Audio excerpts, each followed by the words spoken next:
Thank you, everybody, for coming. This is the Board of Selectmen meeting for November 7, 2017, and we tell everybody at the beginning of our meetings that we're all being recorded, so be forewarned.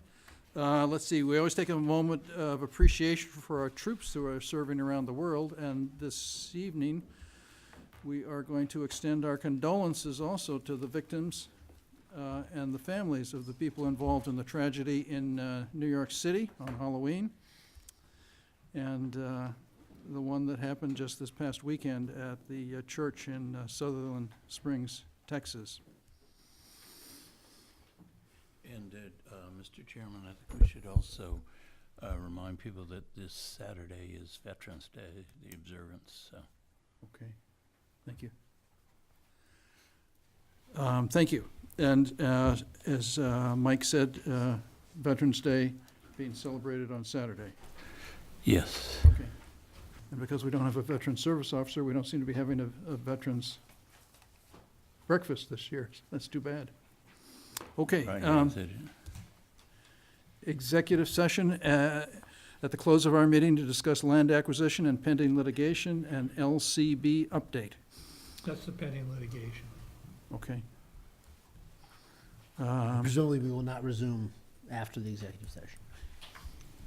Yep, and we'll have to do that formally, I guess, when we're going into executive session.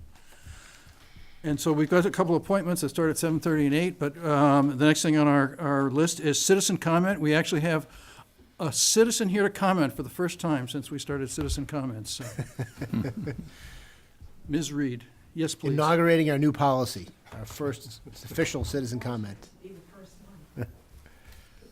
We're supposed to have a sign-up sheet, and Carol couldn't find the sign-up sheet, but we're allowing her to participate nonetheless, even though she didn't sign up. Thank you. Thank you. we can share one, yeah. The first citizen comment, I think you should take your time. It's like. Thank you. I appreciate being the first citizen to be able to do the comment section.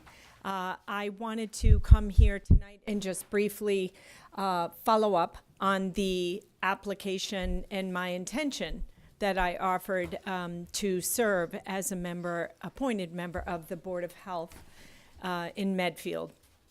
I provided a hard copy of the letter I sent to Mike and my resume. Many of you know me. I've lived in town for 25 years. My husband and I have raised our 3 children. They're 28, 25, and 22 through the schools. I work in Needham through the public health department. I've been there for 9 years. A part of the work requirement that I have is I attend monthly Board of Health meetings, and I'm quite familiar with the workings over the past 9 years of boards of health. And as I started to see the opportunities in the town now that my youngest child is gone and grown to serve, I felt like this would be an opportunity for me to share the experience I have, my education, and the skills to be able to spend some time to serve on the Board of Health. So I just wanted to come here and take a moment and just introduce myself and appreciate your consideration. I know that this has been on your agenda, and in the future it will be something you vote on. And to have an opportunity for you to ask me any questions. I will also come back to another meeting if that's most appropriate.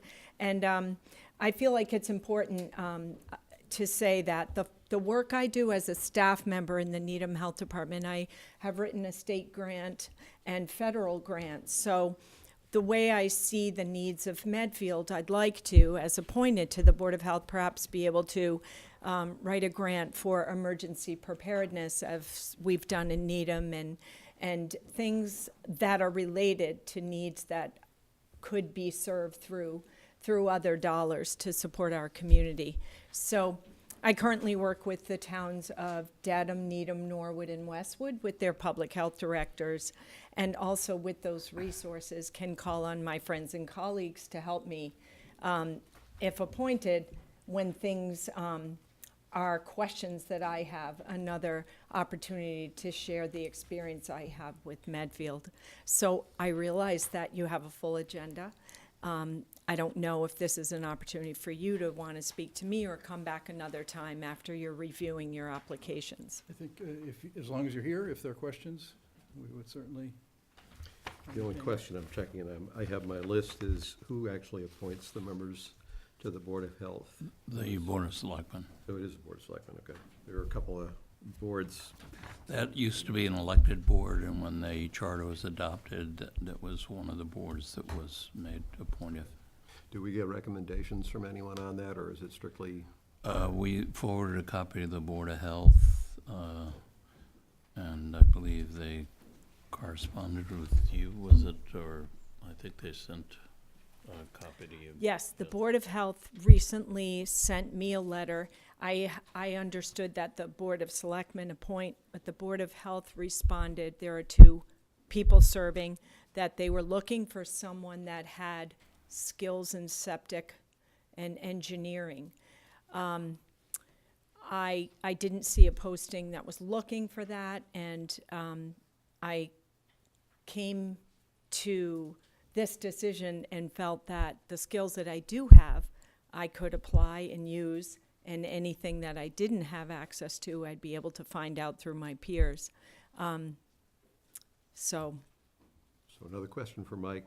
The Board of Health meetings are public meetings that people can come to if they want to, I assume. Absolutely. Yes, yeah. So Carol, I know about, I saw, because you posted it on Facebook, I saw the letter in the exchange, which is why I was asking who was actually the one to make the decision on who was on the Board of Health. And personally, from all the years I've known you, there's absolutely no question in my mind that you're an absolutely appropriate person on the Board of Health. thank you. Because I saw their response, as one selectman, I would pay attention to what the board says it needs, because they were talking about needing someone with the expertise, I think it was in the stormwater runoff, so it's got more to do with environmental health hazards, so there was at least a rationale they'd explained.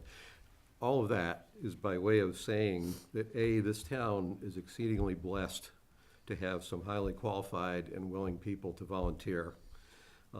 And so to the extent there does turn out or doesn't turn out to be room, that has to do with just what this town is all about. Also, having served as the OPEB chairman, where we had to cut people out that were very qualified, I learned recently that even if you're not, and I'm not prejudging this, but even if you're not officially appointed to a board, I would encourage you to still stay involved because of what you can bring. And I can personally attest in the OPEB, in the ALS study team meeting, we've had one person in particular who we cut off the list even after we expanded the committee because we had so many good resumes. And that guy's proved to be a very important member of our committee, even though he's not a member of our committee. So I'm not trying to steer this one way or the other, but because I heard a little bit of the back conversation there. If it doesn't work out that way, I would still encourage you to please be involved. Thank you. Thank you for that. So I have a question for either Mark or Mike, because I saw the back and forth as well with respect to their interest in having a septic engineer. I've got to do it more Facebook, apparently. Well, I thought it came to us as well. I didn't see it on Facebook. I didn't see. I don't think I saw it on Facebook. I think it was on I think I may have Snapchat. or maybe forwarded it to you I don't or know. whatever. No, Yeah. I thought. Put it on one of them, it goes everywhere, because I'm not on Snapchat or Instagram. No, I'm just Might have been email. No, I thought I got an email from Evelyn, but is the size of the Board of Health fixed by statute or regulation? I believe that there was an amendment, and town council, correct me if I'm wrong, that allows the Board of Health you to appoint 5 people to the Board It of would be Health. said, it would be specified in the charter. I couldn't tell you offhand what it actually says, but I know originally it was 3, but I'm pretty sure there was something that allowed it to go to 5. I think it was, would the state supersede the town charter? State legislation? it depends how it's worded, isn't it? Okay. You know, there's probably an interaction there, but. Well, could you take a look at that and let us know? Yeah, because I mean, right now we have 2, as I understand it, right? There's 2 members Yeah. of the Board of Health. So I mean, if it's not limited to 3, They've had difficulty in the past getting 3 qualified people historically, so Right. that's. and I certainly appreciate, given what they do, why they would want to have someone with an engineering background as part of it. But it doesn't sound. Let's find out what the answer is, because if it's not an either or, seems to me like a reasonable resolution that you could have both. And as I understand it from the letter, it didn't sound like the reason they didn't have a recommendation is because they were sorting through the many resumes of engineers to decide which one to recommend. I mean, I don't know that there's an engineering candidate at the moment, so. I don't believe there is. Yeah, Yeah. so let's find out the number issue and. You're not a veteran, are you? No. Just asking. We're looking for a veteran service officer. I was at town meeting. Thank you. I appreciate your patience, and I know that you have a lot to go over, so I'm happy to come back and happy to answer any questions, but I appreciate you having me and hearing me out, all of you. Thank you so much for volunteering. And Our inaugural citizen commenter. let's Thank you, hope, Carol. let's hope the reception you got and the hearing you heard will encourage others who have something to talk to us about to show up. And you have the biggest audience we've had in months. So our next item is our action list, request selectmen vote to ratify animal control officer's order regarding restraint of dangerous dog at 14 Adams Street. Town council to discuss. Jenny Shaw, ACO, Animal Control Officer. The chief's signaling me that she's not gonna be here. Oh, she's not here right now. but Okay. We can just keep going. You're just gonna read the letter anyway, right? Right, I mean, well, I don't know whether you folks want background or not.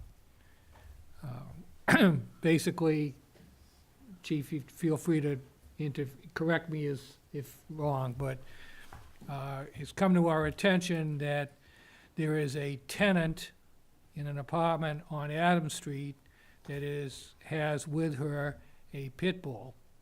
The dog apparently was owned by somebody, the young woman's father in Marshfield. There were 2 incidents involving the dog, one in Marshfield and one in Pembroke. Back in August, the dog at some point was relocated with the young woman here in Medfield, apparently around September 6th.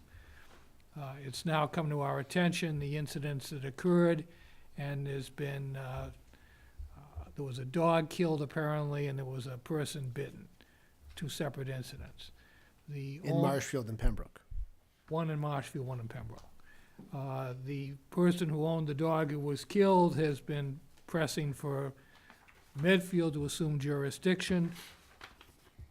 I've talked with the chief and the animal control officer, and on my advice, the animal control officer met with the young woman who was cooperative. She's moving out of her apartment. The place has been sold, so she's leaving the town with the dog at the end of November.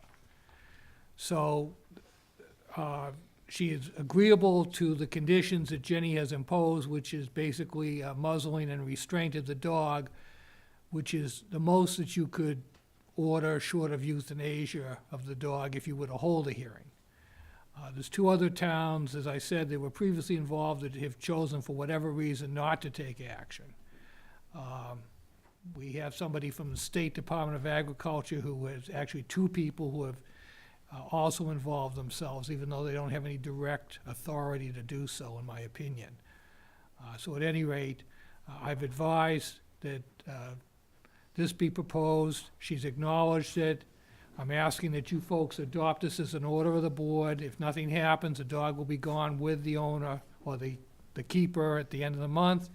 If something happens that this order is violated, then I would advise you to go ahead and take further steps, which would include the dangerousness hearing that we've been pressed to have. Mark, how long has the dog been in town?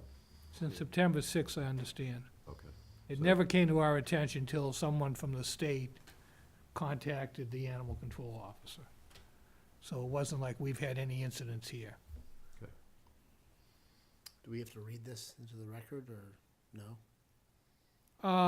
For purposes of public at home, and the animal control officer and the chief want people to be aware that this dog is residing with somebody on Adams Street in that vicinity, so people are generally aware of it, so. Or do we have to make this as a motion, or? I'd move to adopt the letter of the animal control officer, whatever date it is an order of the Board of Selectmen. So one further question. So the dog's been here since September. The dog is unlicensed. That's being addressed as well, I So think. the dog will be licensed even though he's gonna be gone in 3 weeks? The animal control officer is addressing that with the foster owner. And would you recommend we leave that as an informal piece of this action? separate So from- just as a point of order tonight, the minutes are being made off of the recorded Tape. tape tonight, so it's important that anybody that speaks into a microphone tonight. Sorry. No, that's fine, want me up? Yes, please. I'm not pushing for an answer, but I'm sitting here saying we have a requirement that dogs be licensed. Right. We have an owner who hasn't licensed the dog in 2 months, but's gonna be gone in 3 weeks. I'm okay with us just kind of not doing anything or doing something outside of this official action, but I just wanted to know what it was.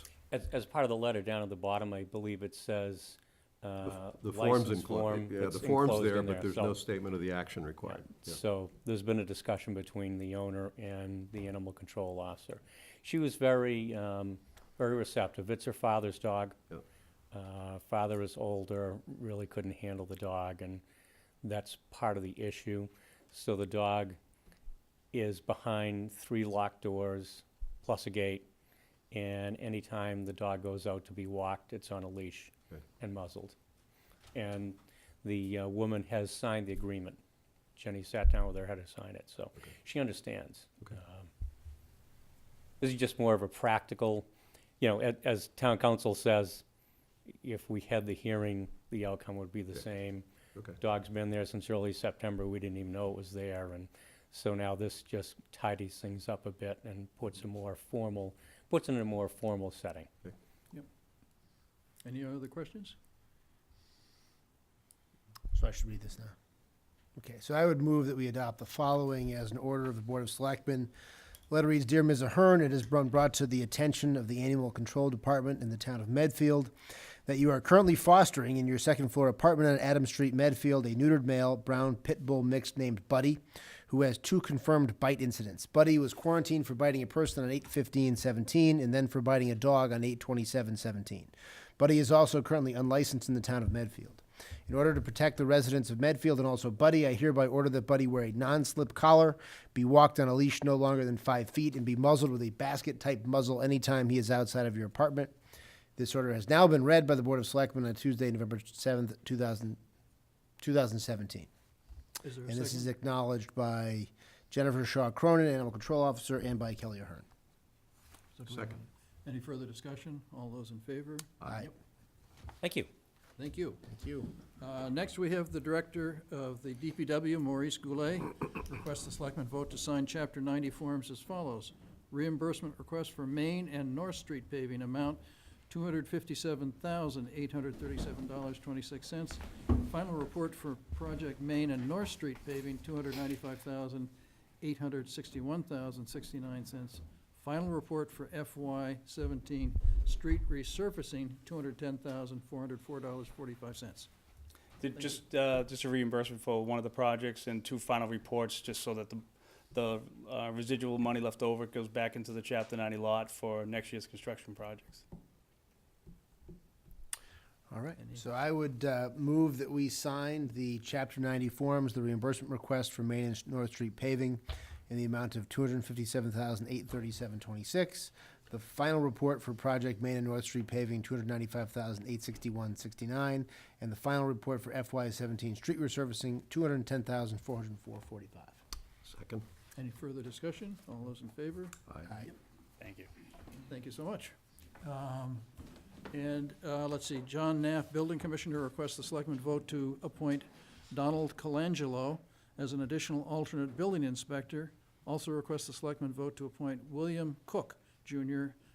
as additional alternate wiring inspector.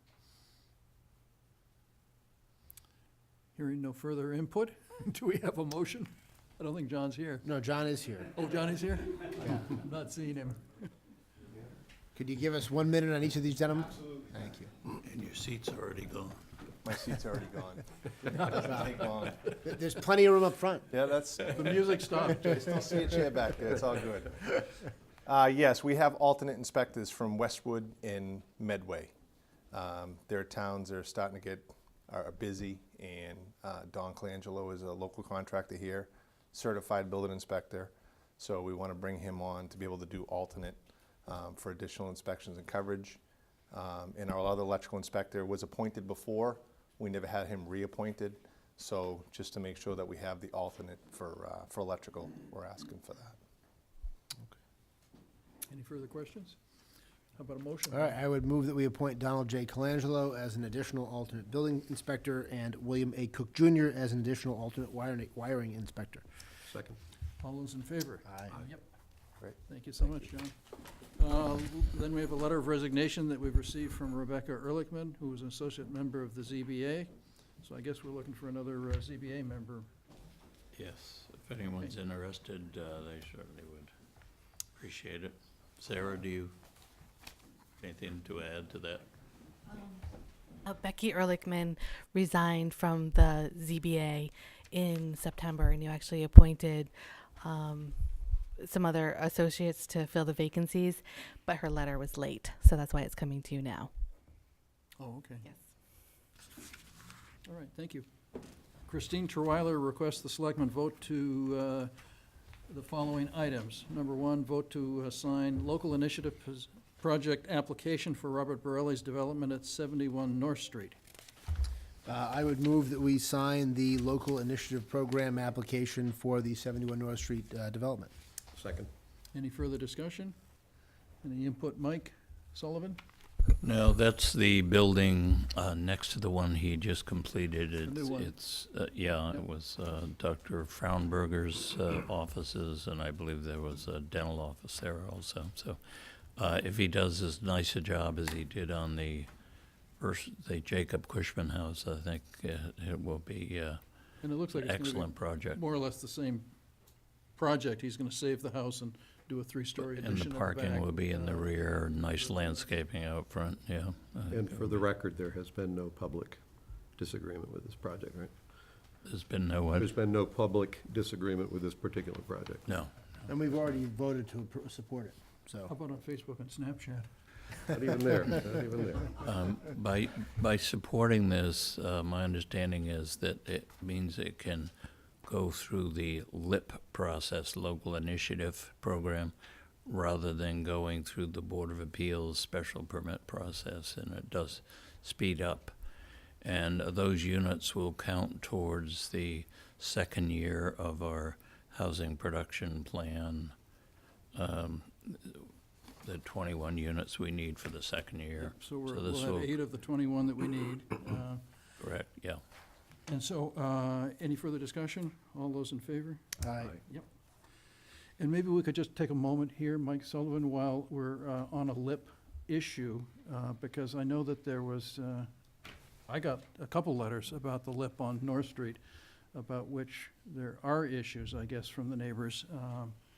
And I thought that maybe we could just take a moment to just mention that that isn't on our agenda, but one of the things that I sent back to people was a suggestion that where the Board of Selectmen had appointed a committee, Mike Marcucci's committee of the Affordable Housing Trust, that I expected that that would get vetted through your committee before it would come back to the Board of Selectmen. I didn't know if that was for sure, but that made the most sense to me, that your committee would weigh in on that before it came back. Yeah, here. I mean, it's not on the agenda tonight, and it was not on the agenda we just met before this, so it was not on the agenda for that either. And as I understand it, I don't know what money they're asking for. So I don't know that there's necessarily has to be another Affordable Housing Trust board meeting before. We can talk about whatever process we're gonna do for a further hearing on it. But as far as I know, we haven't gotten any revisions to the plan or anything else to consider. So we can talk about scheduling the next hearing on that particular project at some point, whether it's with the Affordable Housing Trust or the Selectmen or what have you, so. So the Affordable Housing Trust, in addition to money though, Mike, they'll also be passing a recommendation at the least on Yeah. any projects that come through, they come in with advice on those projects first. Yeah, but it doesn't, I mean, I think this was on our agenda for tonight. With respect, we're kind of working on some procedures for laying out how this will work depending on what the developer's looking for. And so the formal approval is not going to be necessary unless there's money sought for it under the state statute. But obviously, we'll be involved in, because the Affordable Housing Committee has also expressed interest in remaining active and weighing in on these projects as well. And so we're trying to come up with some of the procedures that'll sort out that jurisdiction. I think you can expect to get at least a view from the Affordable Housing Trust on any of these projects as well. Ultimately, it's the selectmen who decide whether something's going to be a LIP or not. It's the selectmen's decision on that front. So we'll have to sort out what we're gonna do from a process standpoint with this one and those. And that's one of the things we're gonna discuss. We're gonna have I think we're gonna have a meeting in January, kind of a Saturday meeting to kind of hash out procedures and action plans and all that kind of stuff, so. All right, good. It is now 7:30, and we have an appointment with the FY 2019 budget meeting, warrant committee, town departments, boards, commissions. Mr. Sullivan, are you running this, or? Normally what we do is go around the room and have everyone introduce themselves, because there's a lot of new people, and it's helpful for everyone to So know can we start with who they're Mr. dealing Marie with. in the front row and move around? Yeah. Good evening. Tom Marie, Chairman, Warrant Committee. And for those of you that were late, we're depending on the microphone to do the minutes, and so it's important before anybody speaks that they speak into that microphone. Mike Pastore, Warrant Committee. Barbara Gips, Warrant Committee. Jack Wolf, Warrant Committee. Christian Carpenter, Board of Water and Sewerage. Bill Harvey, Board of Water and Sewerage. Abby Marble, Warrant Committee. Don Mulvoy, Warrant Committee. Jessica Riley, School Committee. Paul McKechnie, Planning Board.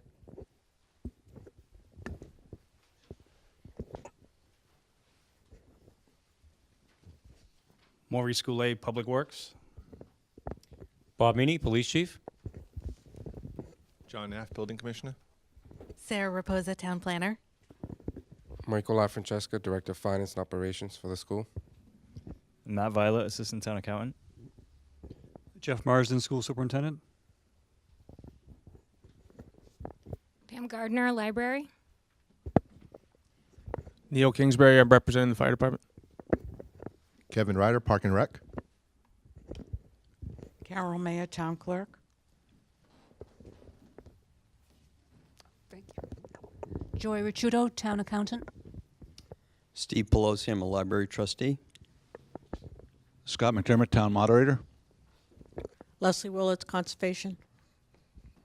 Yvonne Remillard, Assessor. Jerry McCarty, Facilities. Thank you, everybody. And I believe the chairman of the warrant committee, Tom Murray, is going to give his opening remarks. He looks like he's about to, so Yes. all yours, Tom.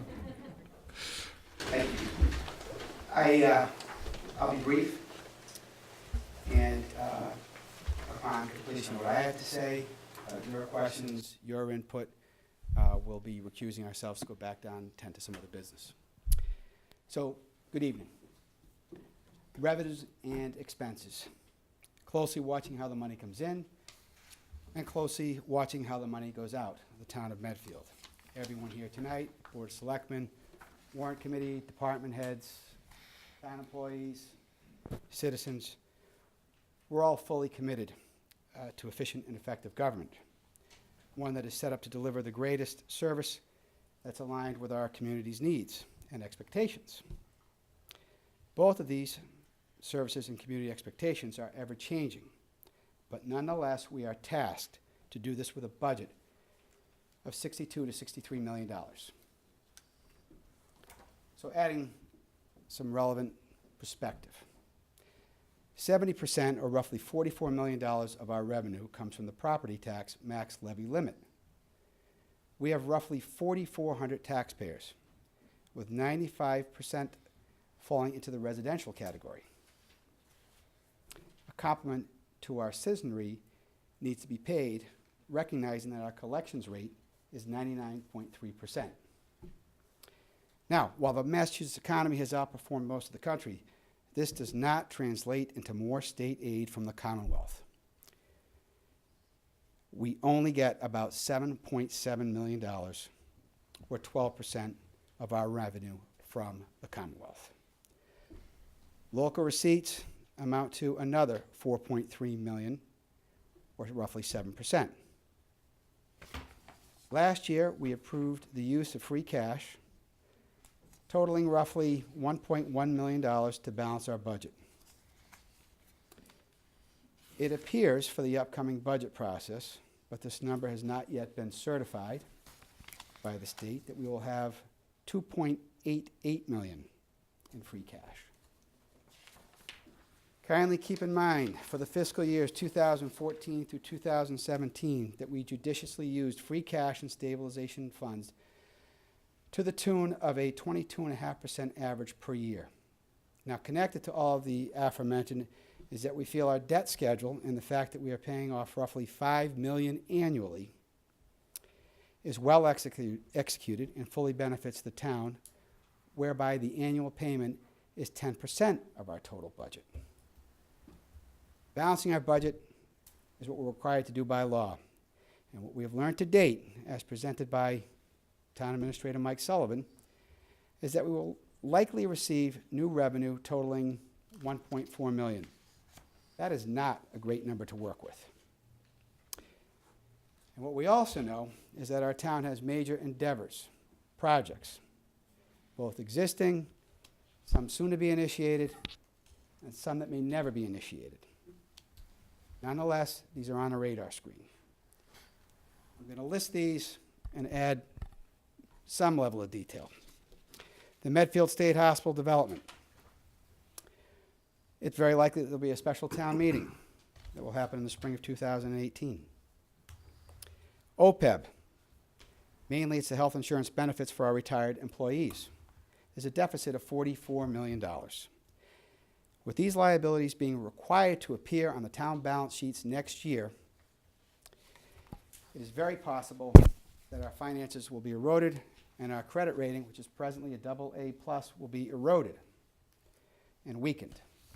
The Norfolk County Retirement Fund deficit, it's $18 million, and it's expected that we're going to see a required increase in contributions going forward. There are some significant infrastructure projects, mostly related to existing services.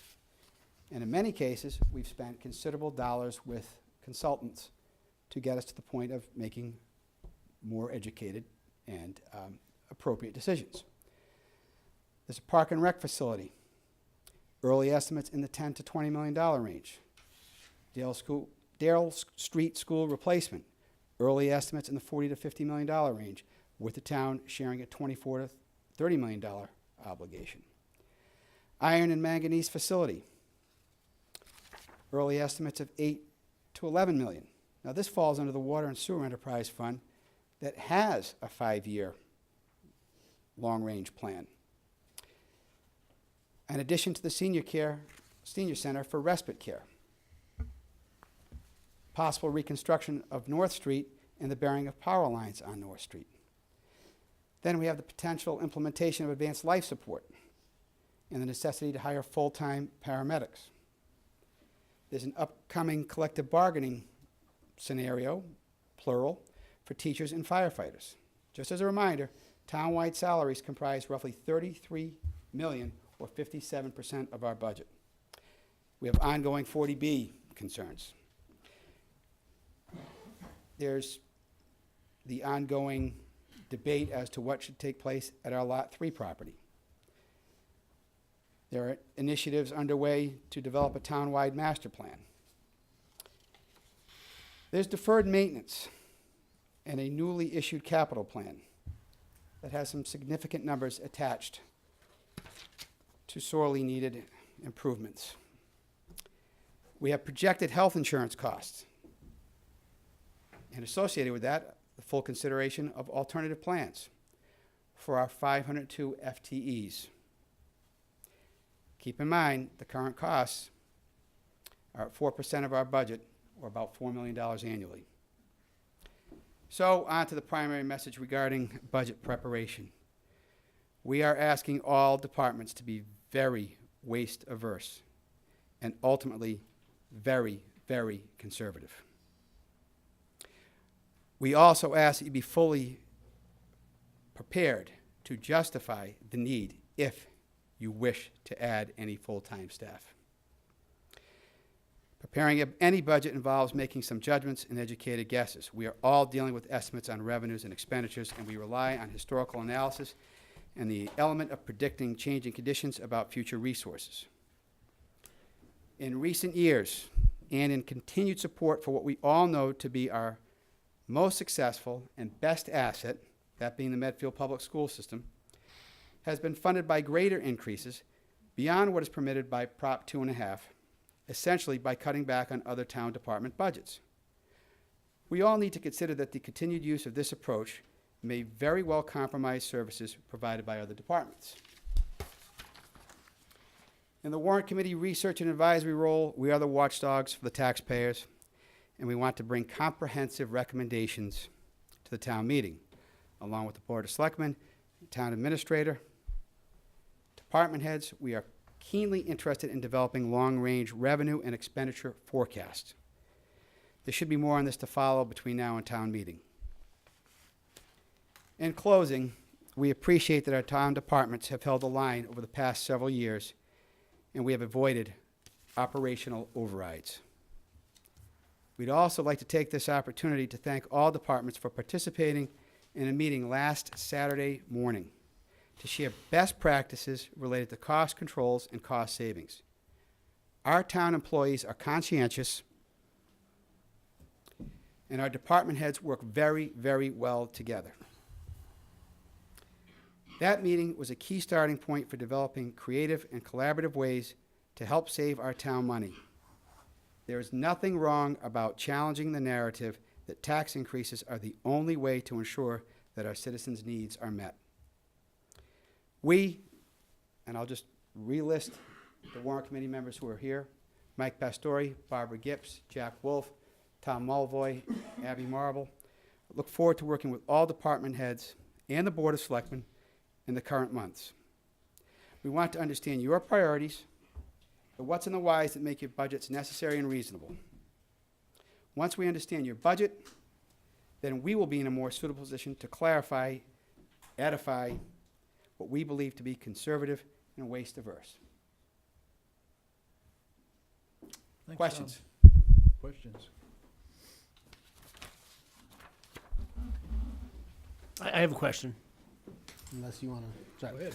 I have a question about the OPEB expense and how it's historically been treated with respect to our budget. And this is something that's come up in our discussions over the past couple of months. I mean, historically, when we started making contributions to OPEB in respect of our historic liability, it was kind of an off budget item, right? It was sort of its own line item, not attributed to a particular department. And that it has made a small dent in the accrued liabilities that we have. But it doesn't do anything to affect the new liabilities that we accrue every year.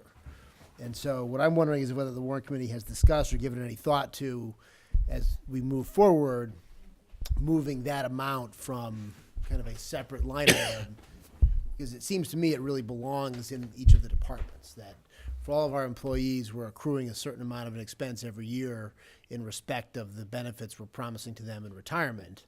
And so the full cost of hiring those employees includes that amount, right? That actuarially calculated amount of roughly, I don't know, but Gus, you know the numbers better, between $1 million and $1.5 million a year?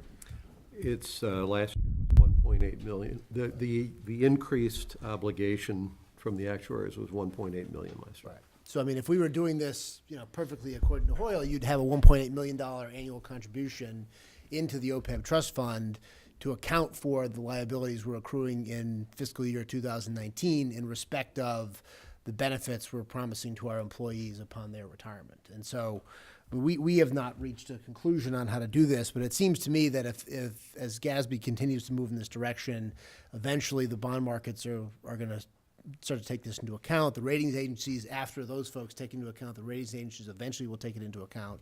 That we ought to be thinking about, particularly as we move into a collective bargaining season, how we account for this in the future, and that 5 years from now, this should be a line item in each budget. that as long as, assuming we don't have a single payer national healthcare system that takes care of all of this, assuming people are still paying for healthcare or we're still paying for healthcare as part of our employees' compensation, each department should reflect that contribution as opposed to some amount kind of taken out of the rest of the budget. So I'm curious if the warrant committee has had discussions about this or a view on this or how we might approach it. We have not had discussions, and we do not have a position to offer as of the moment. Okay. Well, let me suggest, at least for me, it's something we should be thinking about. We will. And that the way to do it is probably to feather it in. In the first year, 25% of it would be accounted for and contributed. The second year, 50%, 75%, before you're finally making the full amount, which would accurately reflect the costs of the employees that we have, right? Because the OPEB deficit we have reflects services we received and compensation that we offered that we didn't pay for, right? So the employees of the town have done the work. As part of their compensation, they were promised that they would get health care after they retire. We just didn't pay for it as a town, right? That's what that deficit reflects. And so it would seem to me going forward, we should pay for 100% of the benefits that we're providing instead of sort of adding an accrued liability kind of to the town. That's going to be borne by sort of future taxpayers in Medfield. So. Could I comment, in that you opened that up, just to comment, and Joy, you may even want to weigh in on this. Totally agree with the sentiment behind Mike in the comment there, that we need to one way or the other figure out a way to fully recognize the full financial implications when we make a decision to hire someone and bring them on board. And right now we recognize the current cost of that person in the form of a salary. We probably don't, we do actually take into account the current benefit costs of that year in terms of vacation and things like that, but we don't take into account this long-term financial obligation we're picking up. The dilemma in what you... Health insurance is well, separately done too. But it's particularly in our case, when we're talking about retiree health insurance, it's not this year's health insurance for active employees that we're primarily not seeing. Right. It's that long-term commitment. From a budgeting standpoint, though, our budgets reflect the cost or the expenses we incur in a given year. So the money we're spending this year, what Mike is talking about, what we're trying to figure out how to get a handle on, is how do you actually recognize the long-term financial obligations you're taking on, so they may not show up easily in a straight budget, because even the numbers that 1.8 million is the result of an actuary applying a set of factors, taking a guess about what's going to happen over the next 30-year time horizon, and that backwards calculating that to get to that number, which says if the factors either go up or down, that number is going to go down or up over time, and it'll be very hard to actually manage it as a strict budget expense. We're going to need, it would almost be like it would be a reserve requirement attributed to each department to cover that long-term obligation. So just, Joy, you may actually have to start thinking about this, because this is not a straight budgeting issue. It is a financial accounting issue, but this whole thing has to do with long-term obligations, not with current expenditures. And the reality is, if we were fully funded up, I mean, the amount that we pay and under our pay-as-you-go system for retiree health care is close to that $1.8 million number. I mean, the amount we're paying in 2018 for premiums to pay for health care of current retirees wasn't it about 1.8 million? I think it's about $1 million, About $1 million. about $1 million roughly. So I mean, that's being paid in this fiscal year for premiums for current retirees. Yeah. So we're talking about current non-retired employees who are accruing benefits to which they'll be entitled upon retirement. And because of that historic gap in the pay-as-you-go system, that's not currently accounted for. So, and we just had an OPEB trust fund meeting earlier this week. So we're on schedule to brief the Board of Selectmen in early December about the results. Technically, the trust fund is only worried about the money you gave us and how we invested it. But in the absence of a different body that's worried about being the conscience for OPEB, this trust fund group is also having discussions around what's the OPEB trust challenge that we're facing. We should have a briefing for the Board of Selectmen by early December. It probably will make sense to deliver that briefing, or maybe even have a little more extended discussion with the warrant committee.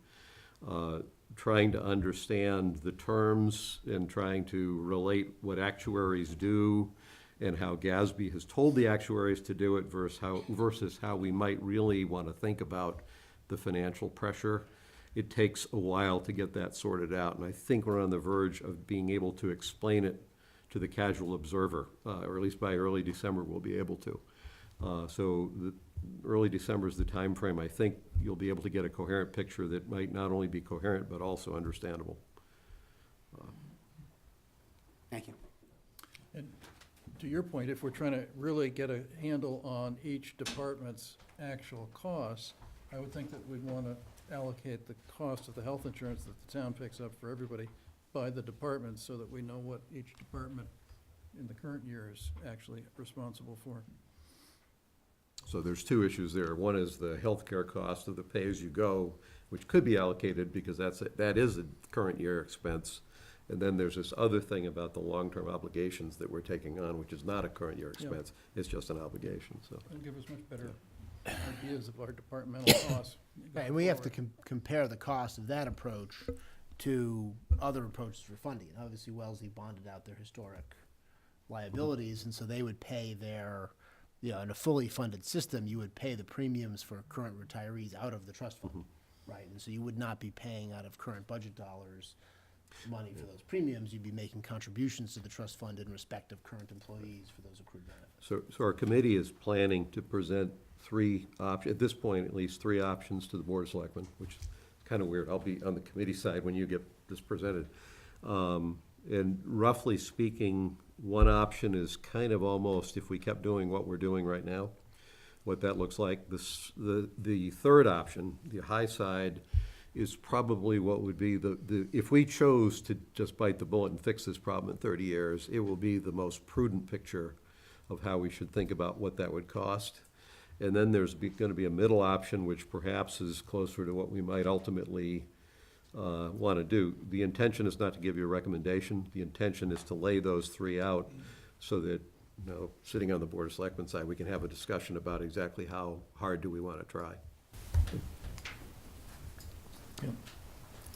The other financial issue that we really need to start grappling with as a town is the building survey results that came in, which indicated tens of millions of dollars of deferred maintenance that needs to get done.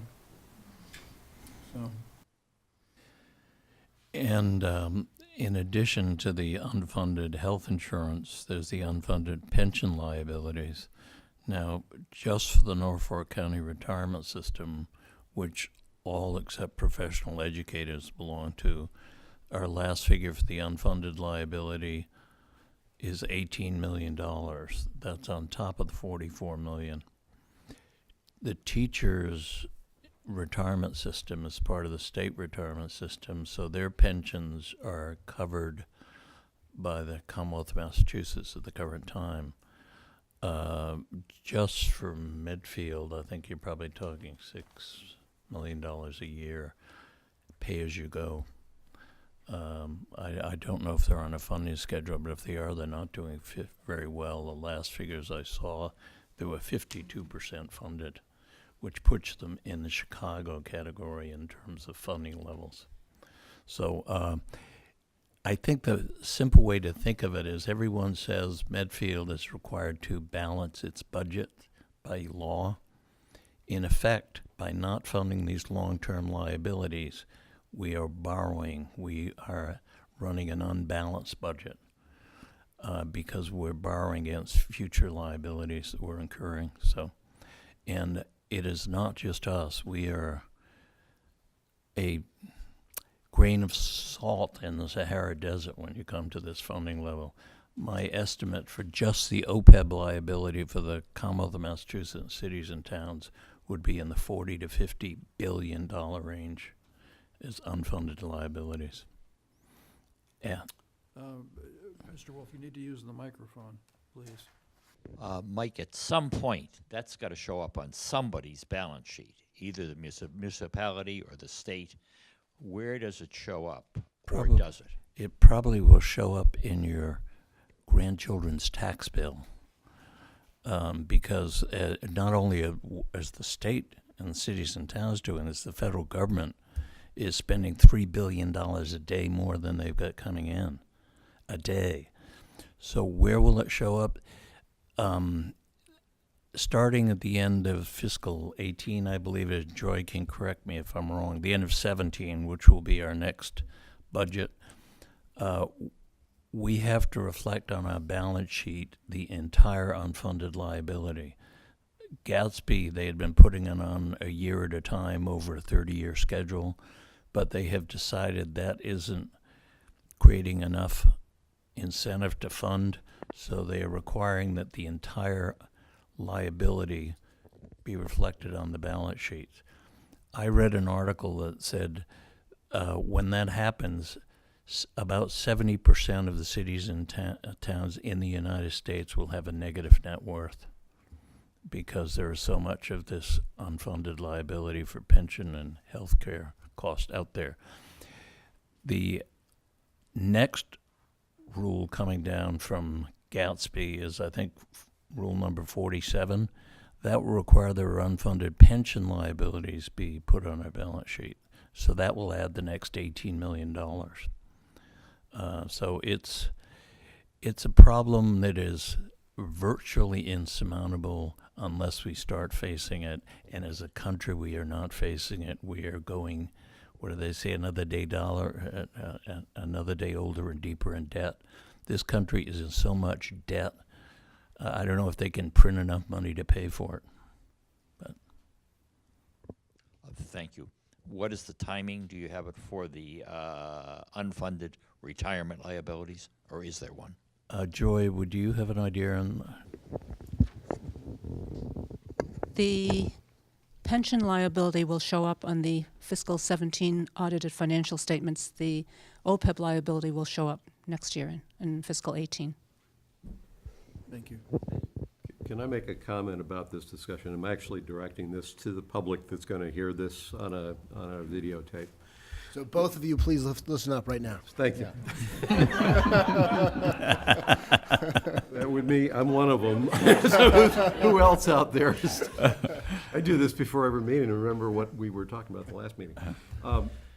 The one thing that I wrestle with, I'm not an accountant, although I was a partner in an accounting firm, so I suppose you would overestimate my ability in accounting if you knew that. The numbers that get thrown around can easily make this whole thing sound like the sky is falling everywhere. There's a few things that's important to keep in mind. Number one, Medfield is in relatively better shape than almost any other town that I know of here in the state. That doesn't mean we don't have a problem, but when we kind of rain down the doom and gloom, it's important to recognize there's things we've done prudently to begin with. One of them is Medfield is a town that doesn't cover like 90% of employee health care costs. So the obligation that the town has taken on compared to some of the other towns, I mean, I understand the employees probably aren't excited about that. Most of you are here, but the other towns that have assumed very high liabilities are the ones that are staring these scary numbers in the face about now that they've never put money against it because they just used it as a bargaining chip to hold the salaries down. Now they're facing bigger numbers than we are. The second piece of that, because on the OPEB Trust Fund Committee, I'm sensitive to one particular number. We just threw $44 million out there as our liability, and that is what we will need to pick up on our books based on the GASB guidance of what we need to do come next year. But that $44 million is a function of how the actuaries were directed to calculate that liability. They were told what the discount rate had to be, and because we have not fully funded this, we were not allowed to use the most attractive of those discount rates.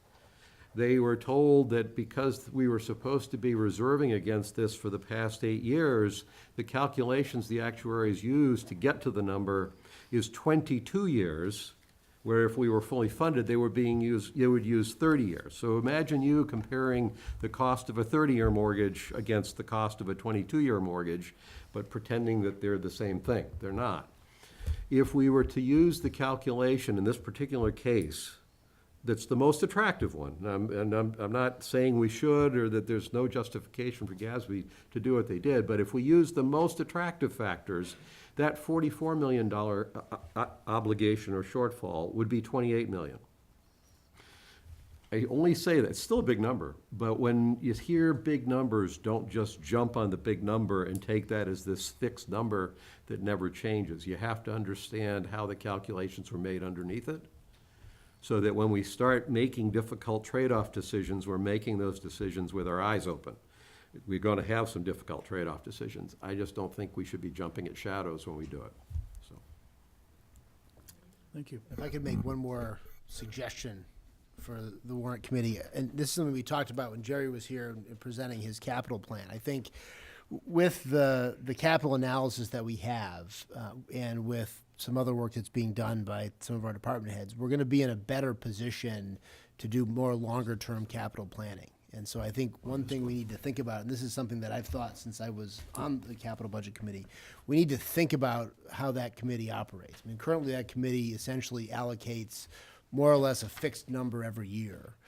It seems to me as we go ahead, we've got to have a much longer view in terms of planning out our capital spending.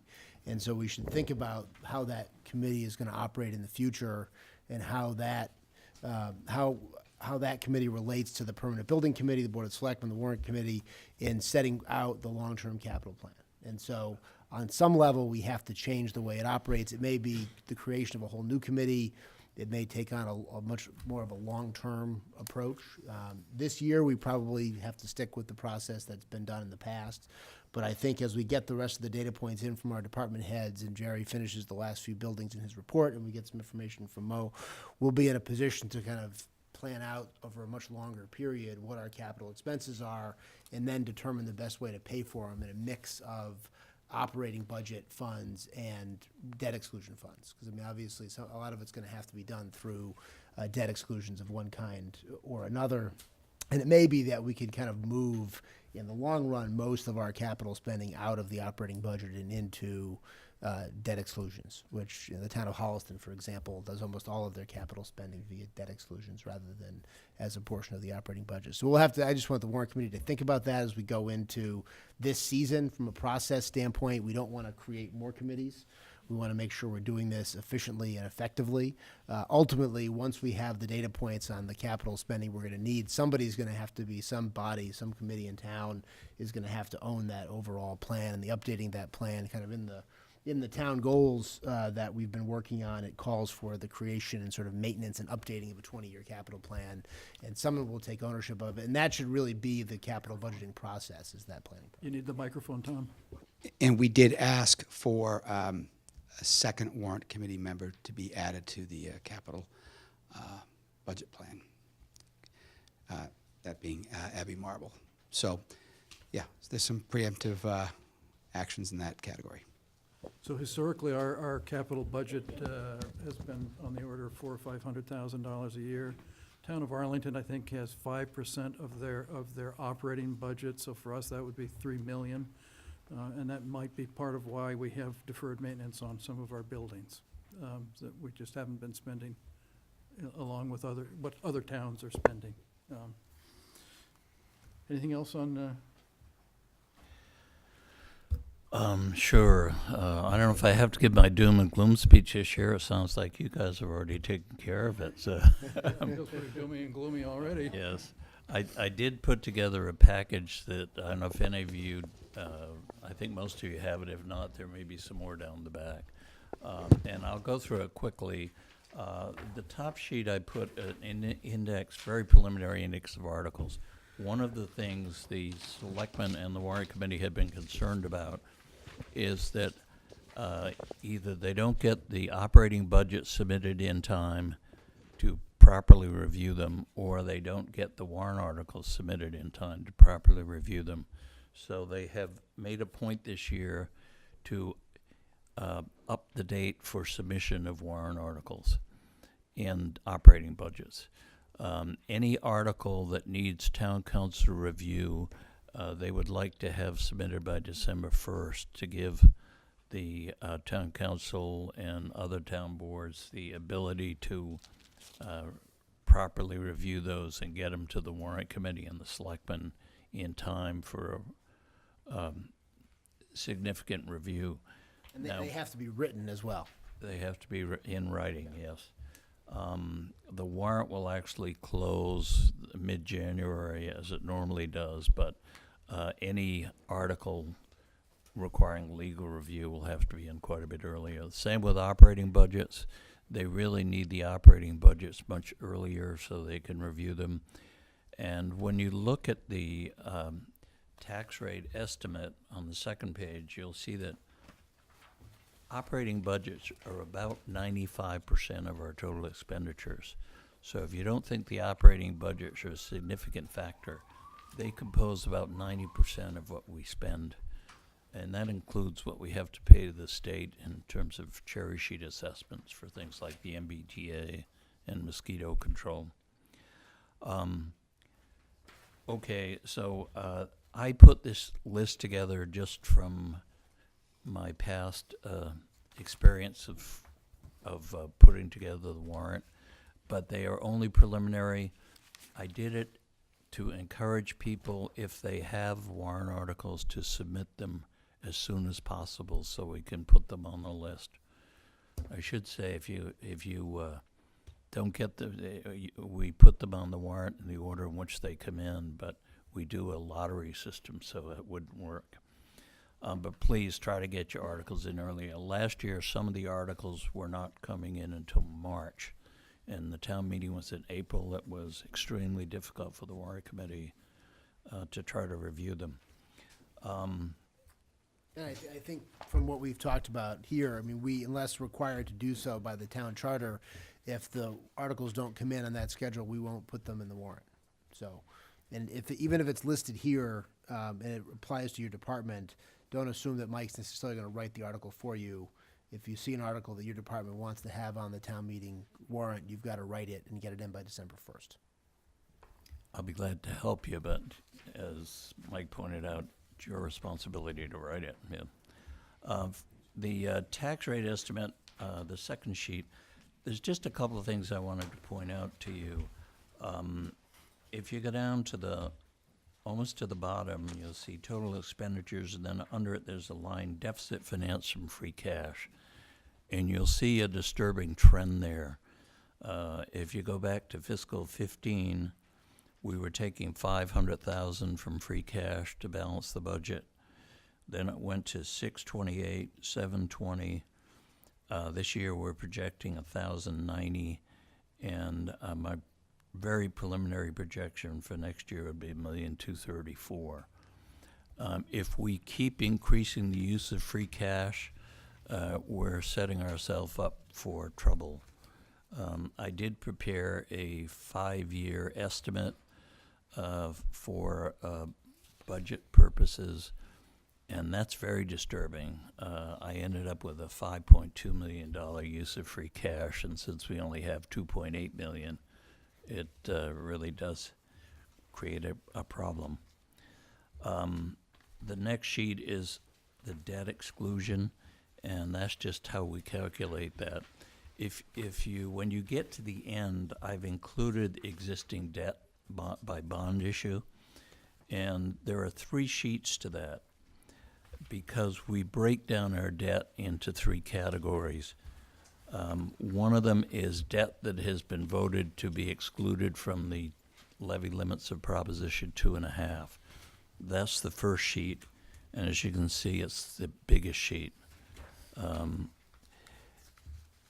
The problem with that is it's wonderful when we pay off the debt, but it doesn't give the town new money to spend, because anything that is voted as a debt exclusion bond issue, when those bonds are paid off, it disappears from the tax levy, and it's not available for future spending.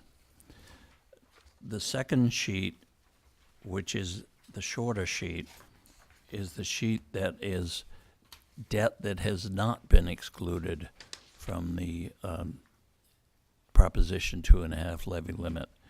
And that is gone way down as the bond issues get paid off For example, the library, closing of the landfill, there were several issues town hall, that were paid off. That money, when those debt issues are paid off, that money does become available because it was not voted as a debt exclusion. The only one we've added recently, last year or 2 years ago, we did the high school track and field, and that was not done as a debt exclusion. So that does cut into our current revenues. The third sheet is the Water and Sewer Enterprise Fund debt, and that is paid for by your water and sewer rates.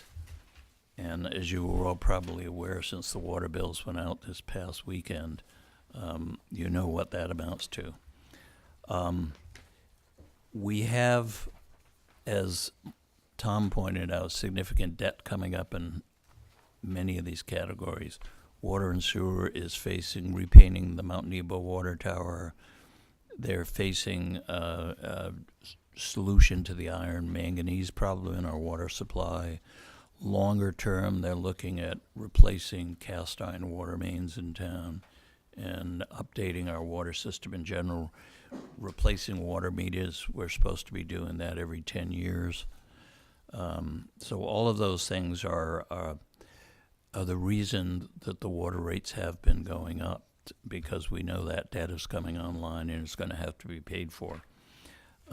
On the debt exclusion side, again, Tom pointed out, we're looking at a new elementary school, a possible park and recreation facility, a possible addition to the Council on Aging building, et cetera, et cetera, et cetera. So we cannot afford it all. We just have to decide and set our priorities and decide what we can afford and what we can't afford. And it's just an impossibility to satisfy the needs of every department in town and every resident in town.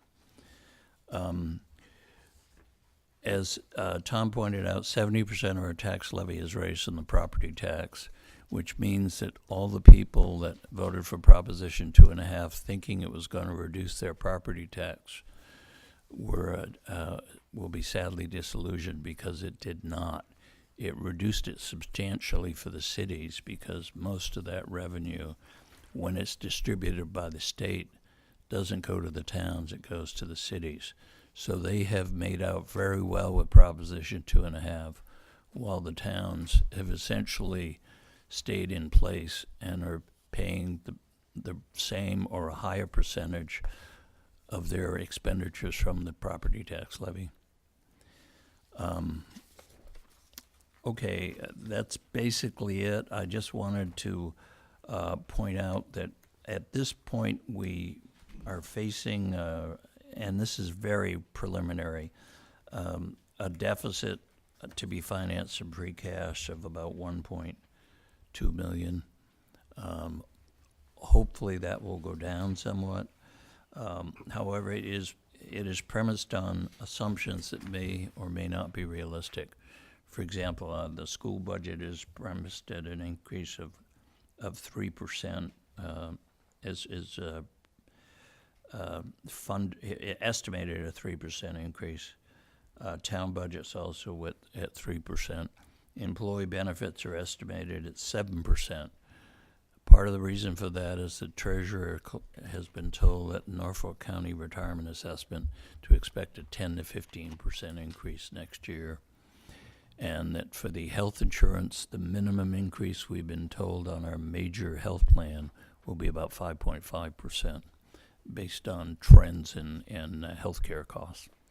So it's a lot of decisions to be made. They're difficult decisions to be made, and as I said, we can't afford everything, so we have to be selective. Fortunately, I think the efforts that the Selectmen and the Warrant Committee and the departments have made, looking longer range, I think we've been stuck on a one-year tax forward look, and now with Jerry McCarty's capital plan, Mo Goulet is preparing a pavement management plan.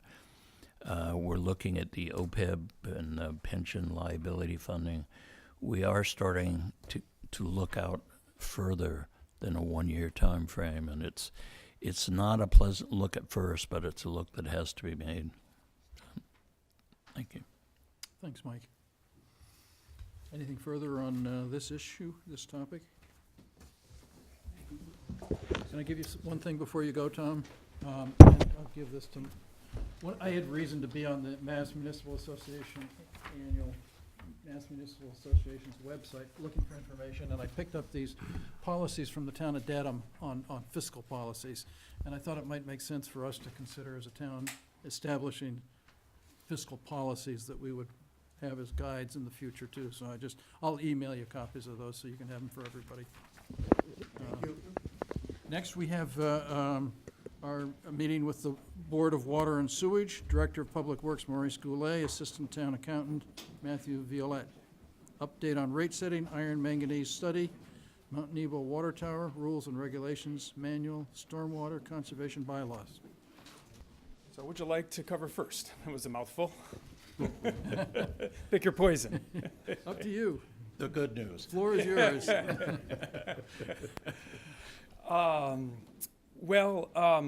So we did finish our rate setting process later than we would have liked to in this previous year, but we do have a schedule that we incorporated about 4 years ago, and we look to get back onto that schedule. As a matter of fact, this week, yes, I can, if you have more, I made some copies of that. It was with a previous board member put out this Gantt chart that allows us to. Okay. I just pass it down there. Here. Yeah. To at least look at our expenses as well as capital plans and look at them with a certain amount of rigor, and to really develop a rate setting process that takes several months in reviewing the capital programs and how the rate setting will look for both the water side as well as the sewer side. But also keeping in mind that in order for us to go through this process, we have we have public meetings before we set the rates. And by and large, when the rates are supposed to be set in April, a lot of things have to happen in advance of when even the town has traditionally been ready for it. Which is to say that for the rate setting process, we need information on our operating expenses usually many weeks earlier than the way typically the town has been able to supply them for our process.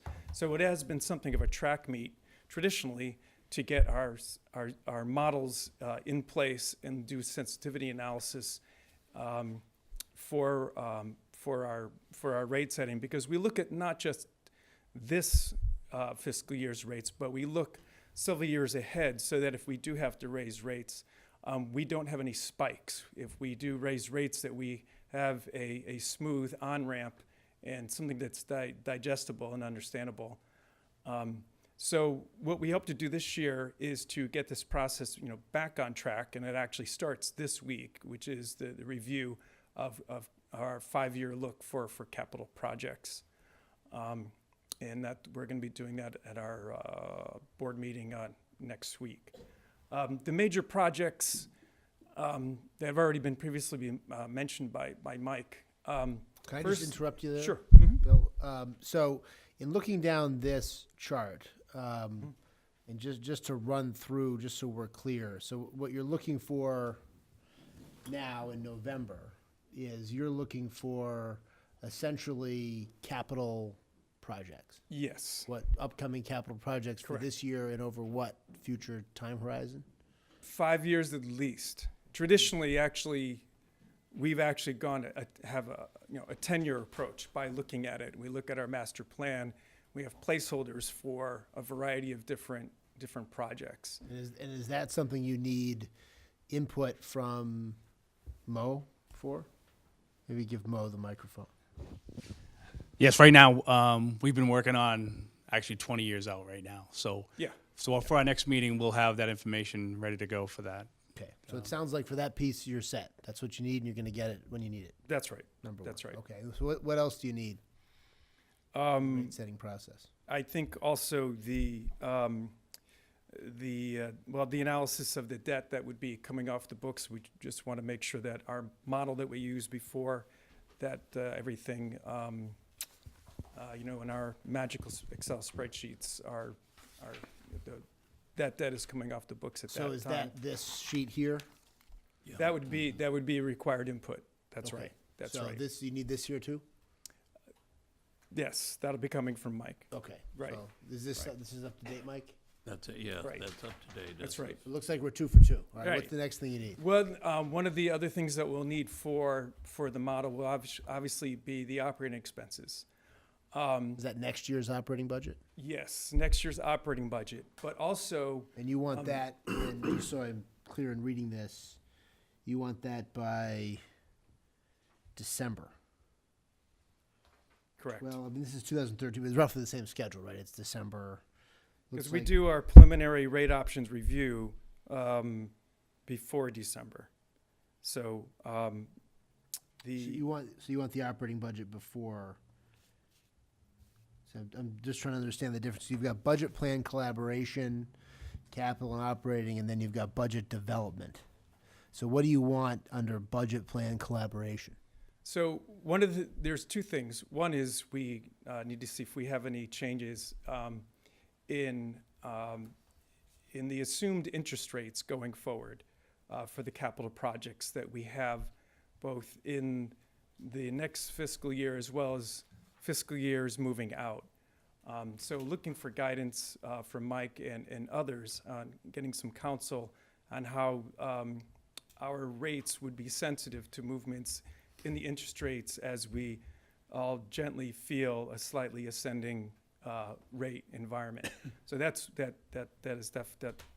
one thing. So you're looking for kind of are you just going to plug in an interest rate number that comes from Mike or the town accountants or the auditors or? Matt Violet put together a program last year for the Water Sewer Board that allows them to change interest rate assumptions, change time borrowed assumptions, and total debt issues, and you can just plug in whatever you want and it will change it. That's for right. you. Right. That's right.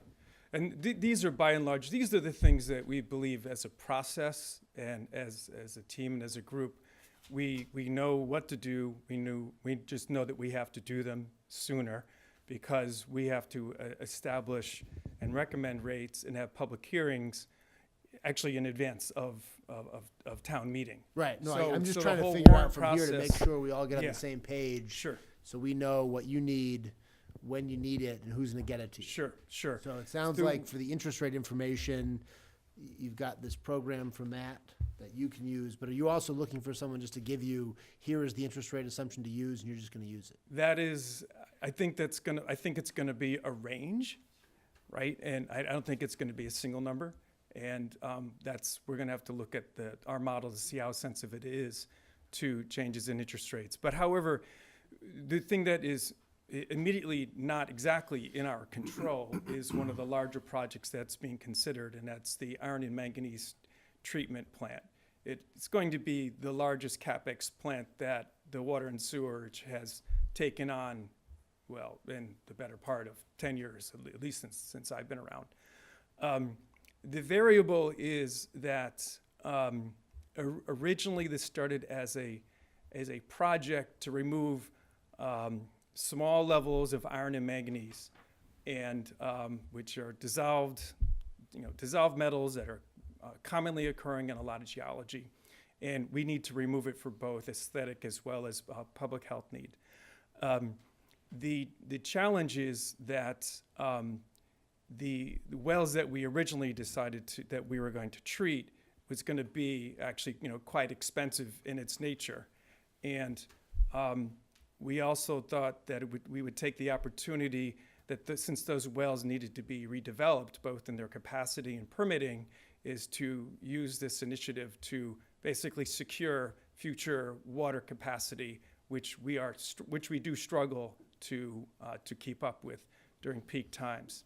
So this project has turned into not just a treatment of a small well, but a treatment possibly of a larger well and in larger capacity, as well as the infrastructure to get the water from the treatment plant and into the transmission system itself. What we're currently doing is drilling through a short list of sites, of town-owned land sites, where we believe that we have the possibility of finding other water sources that do not need this treatment. Now, that doesn't mean it will have zero costs, but it could have some transmission costs and well development costs. So as recently as today, in the field, that they are doing some of these test wells to look at quantity and leading indication of quantity as well as possibly quality, so we can understand whether, frankly, is this a $2 million project, which would be best case, or $4 million, or is it the worst case where we're at a $12 million project? So we're spending funds to do that, and that is the one largest variable right now. And we believe in the next during this cycle that we'll have a better understanding of not only where the water is for a master plan basis, but also specifically for this project. Do we have alternatives other than treating the worst well and the worst quality and the lowest volume and have a big impact versus maybe we get lucky? And that's the nature with water resources. I can tell you right now that many of what we thought were the highest caliber wells, we have not been able to get yield out of those test wells. We just you just hit rock, and that the study just ends at that point. But we still have other candidate wells that are being explored. That was ongoing actually today. So that's the big bogey that we're chasing, and we're trying to get our arms around, because it'll be our biggest CapEx project. And our first one actually is Nebo, but a year or two behind that is this treatment project. So for this cycle coming up in the spring, are you anticipating that you'll have the results of those tests to where you'll make an informed decision about what those are? Or will those tests go beyond when you actually have to call the shot for purposes of your calculation this time? And have to just make your best guess. I think that we're going to have an understanding of whether some of these candidate wells can be developed, and if this is a small, medium, or large, aggressive treatment. I believe we'll have that before we finish this cycle. However, we won't know what that exact number is, but I think we'll start paring this down to the orders of magnitude, plus or minus $1 million framework like that. We are definitely going to put on the warrant the refurbishment of the Mount Nebo water tower. It's both repainting and refurbishment. It's something that we have put off a little bit in the last couple of years, but we have a brand new hospital water tank. So now that we have that, we're able to do maintenance. That's what actually has prevented us from doing anything about the Nebo water tank, is because of the condition of the previously owned state tank, which we did not own, but we maintained, and it reached a state of sort of disrepair that we had to do something about that, and we couldn't even take that offline to do work on Nebo. So now that we have the brand new water tank, we can do the appropriate maintenance on Nebo, and that's going to be on this warrant cycle, and that's going to be roughly about $1 million project. And Bill, I just want to let you know, and Selectmen, that the Mount Nebo tank was inspected today inside to get more information. We should have the results of that test shortly to get us a better idea of how much exact cost we'd be looking at for that maintenance of the tank. Yeah, and actually, whether it's coincidentally or not, there is actually an item when that certain feature was put into that tank failed, and it is still under warranty. So it's something that is what they call a static mixer, just creates turnover in the tank, so you don't get like quiet or dead zones and where water isn't being turned over. And that item is going to be replaced at that time as well. So I think, it's entirely possible that we'll get a little bit of economy of scale if the same crew is in there doing that work. If we find other things that have to be replaced because of this inspection, I think, I think we might have gotten a little bit lucky, with that. But it's still feeling like $1 million project. It's on the docket for our board meeting next week to discuss how to frame that project, both as how is it going to appear in the warrant, and then also how to progress, how to move forward with it. Do we need a consulting engineer to write the specifications for the procurement of those services, or not, or is there a standard practice for something that's been done like that? So it's whether we need to spend money to get those specs written and also have it project managed, or if there's another way of doing it. So that's it. But I don't expect it to have a large swing in that project. Do we know, does the $1 million price include painting the inside and the outside? Yes, it does. Is it possible that the inside won't need to be painted? We'll find, when we get the results, we'll find out what the cost will be for both. But right now, we're expecting about $950,000 to $1 million. So If we have to paint both? if you have to paint, yeah. if the inside needs more maintenance, then. But at the same time, like Bill said, we're going to be. We have a warranty item that once the tank is drained, we're going to have that fixed as well. So, kind of kill two birds with one stone. So you have to drain the tank because of the warranty item. When you have the tank drained, it makes sense to paint the inside, even if it's not an urgent. Correct. Well, it was planned anyways, but we've been holding off on that warranty item until we could drain the tank once instead of doing it twice. It's been 20+ years, because that was really my tenure. Yeah. Paint. Yep. So getting back to the schedule. Sure. So we've got the capital budget, which Mo is going to provide you for your meeting. You've got the interest rate assumptions. Are you all set on that? That'll be forthcoming. Then there's the debt retirement. It sounds like this sheet is what you need. That's right. And What's I think, next? well, the next thing is actually looking at the amount of water that we've sold recently. There's been a concern in this last billing cycle, and I haven't seen the totals yet for what we've billed out, but a back of the envelope analysis that I did about 8 weeks ago, it appears that we sold a lot less water this last cycle compared to the last several years, because it was quite a somewhat mild and rather wet, and we just didn't sell as much water. So we have to we have fixed expenses. We have obviously incremental expenses when we use electricity to pump the water, to get it out of the ground and pump it through the infrastructure, but we still have a lot of fixed expenses. So as part of this, what probably be different this year is that we are going to have to look at what revenue that we're going to get with this last collection period, to see if we were going to have a revenue shortfall compared to our original projections when we set the rates originally. So that's we're going to be looking at that.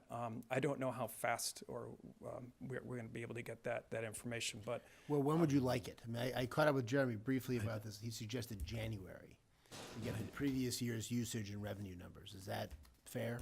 I don't know. I think Maureen, the commitment just went out, the bills went out this week, so Maureen should have I believe she does have a sheet on the gallons pumped and the gallons billed. yeah.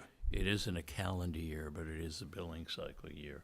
So Yeah, that yeah. should So be we'll ready have to now. do a Yeah. period over period analysis.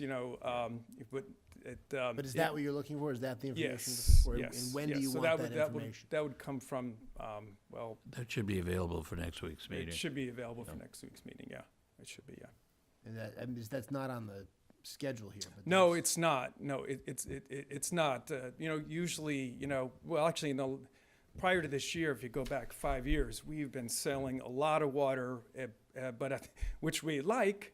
However, we have caps on, when we run into water restrictions. So it's a fine line between, bringing in revenue to pay for all your fixed expenses, as well as, having cash for the wetter years. Well, this turns out, this feels like, from my estimate, this is one of those sort of wetter years, which is in a way a lower revenue period for us. So we need to look at that. So then on here you have preparation of budget requests and board review of budget requests for December. Is that still the calendar you want to be on? Yes. Okay, so do you have a meeting in December?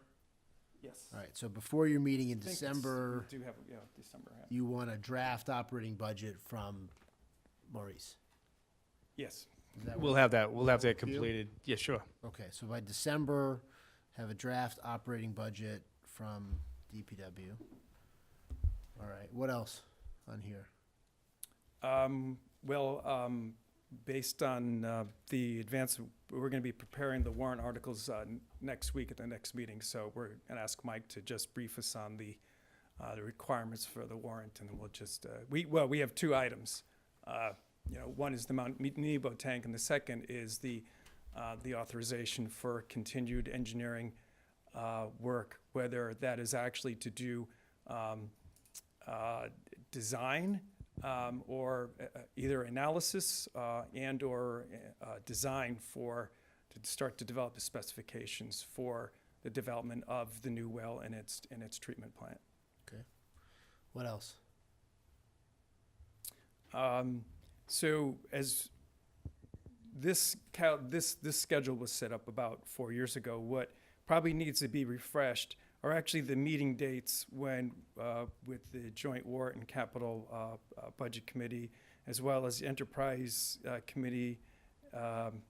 So some of these dates, I think, that are in this plan need to be refreshed and aligned with the current tempo which the town is taking in its new warrant process. So that's really up to, are you the chairman now? Yes. Okay, so that's up for you to schedule with Tom Marie and whoever's the chairman of the Capital Budget Committee. Okay. Okay, right, and I'm just asking you, or are you looking for someone else to schedule that meeting? I'll take any help I can get. Well, I'm just trying to figure out and make sure everybody knows who's doing what and when on this. So you're looking for a joint meeting with the Warrant Committee and the Capital Budget Committee? Yep. All right. So I would suggest probably you and Jeremy and Christian should get in touch with Tom. I know they switched the nights this year. I think they're meeting on Monday nights. Yep. So it'd probably be easiest to try to schedule it during one of the regular warrant committee meetings and then get as many of the Capital Budget Committee members there, because there's going to be 2 warrant committee members in the Capital Budget Committee. So I would suggest, if you get in touch with Tom, getting on his calendar. And obviously, he's familiar with all the water and sewer issues, so he can get you on Okay. that. And then, what else do you need? I think that sets us up. Okay. I think So that sets if we us up hit pretty all of well. those data points on Yeah. that schedule, you guys will be set. Yeah, by and large, all the data has to come in before the end of the year. Okay. I mean, and it had in previous years, that data hasn't been available, but it sounds like your cycle is more advanced, and I think that'll be synchronous with our needs, which, like I said, is not set by the town warrant and the town meeting, but it is actually our rate setting process, which rolls back the better part of 5 weeks, even before, and we get into a lockdown period of when we advertise the meeting, when we accept public comment, then when we set the rates. So will you let us know if you don't get any of those things on Sure. the schedule that's set out there? Sure. Okay, so we can have a follow-up if we need to. But it sounds like we're all on the same page with. Can I ask the question? I want to ask the question the other way around. The rate increase for last year didn't occur, like this is calling for a rate increase in time for the April town meeting, so people will know in time for the spring billing? No, we don't. It's a separate meeting. It's a separate public hearing process Let me ask a different way. Okay. Last year, for 2017, if I Yes. followed it, if I understand right, the rate increase didn't go through, didn't get processed and announced until just before this current recent billing cycle. That's correct. And that was the result of not being able to get some of the information that you would have needed to be able to carry the process out like this. I think that was one of the major factors. Yeah. So I want to ask the question in a different way. This is the process you laid out on what you want, but we have, Mike, you're here for town administration, Matt, you're here for accounting, Mo, you're here for water and sewer, and you two are here for the board. Is there anything about this process that the board, this water and sewerage board, has specified that will cause a problem? We know it's caused a problem in the past, for whatever reason, I don't care about them. Is there anything about this process that's gonna cause you guys a problem? I don't want this conversation here in this room to be the thing that everybody has to stay quiet and figure out how they're gonna bite the bullet. Saying, if there's a problem with this process as it's laid out, from a timing standpoint, please tell us now. I don't think there's any issue. I think it's just more communication issue of what is needed to get the process done. So I think we have a good understanding as we meet together. I mean, we've been meeting more often, and I think it's ironing itself out. So we should be fine. I think what was unique this year as well was the iron manganese plant and the range of possible debt that we could be taking on for that. And I think that's still a question mark at this point. But I mean, we were looking at anything from 1.5 million up to 11 million, which is drastically going to change the debt numbers, which is drastically going to change what the rate should be. So we went with something that we were comfortable with, based on what we know at this point. But if this ended up being $11 million project, that's going to add $1 million of debt. And just to put that into perspective, the operating budget is under $1 million.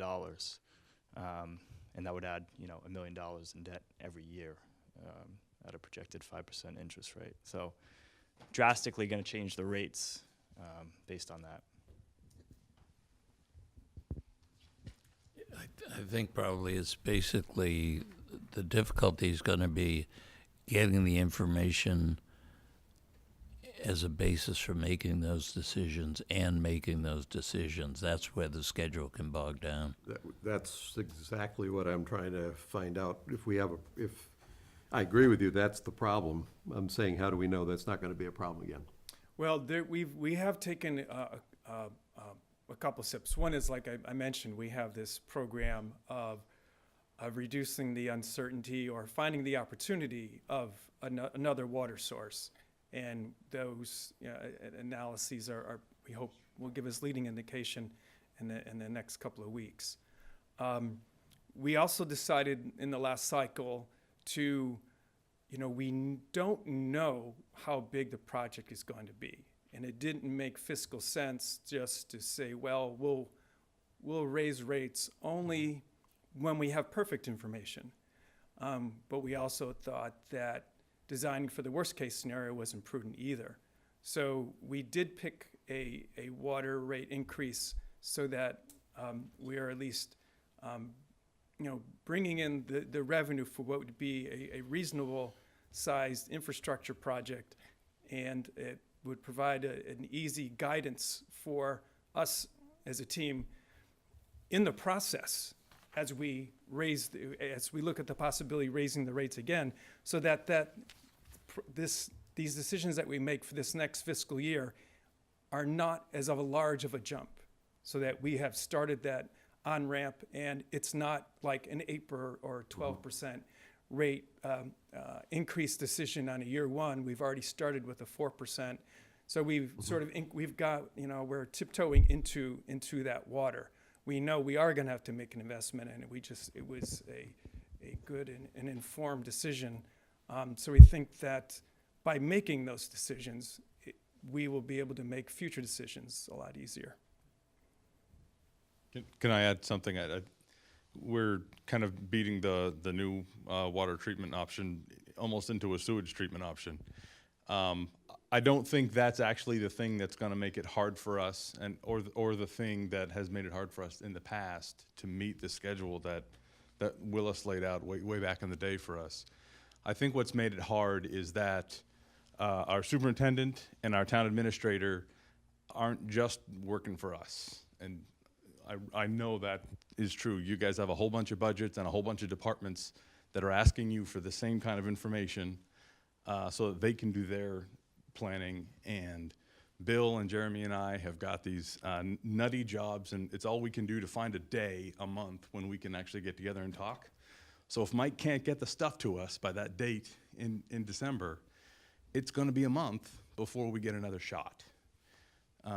So I think the ask is just that we try like heck to make that date in December, if that's the commitment, and understanding you've got a whole bunch of other stuff.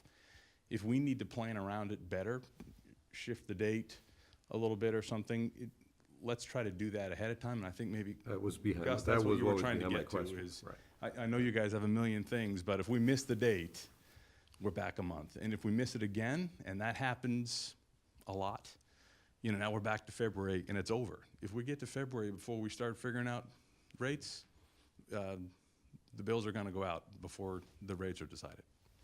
So that's the struggle. So that was my question, was the so speak now or forever hold your peace question.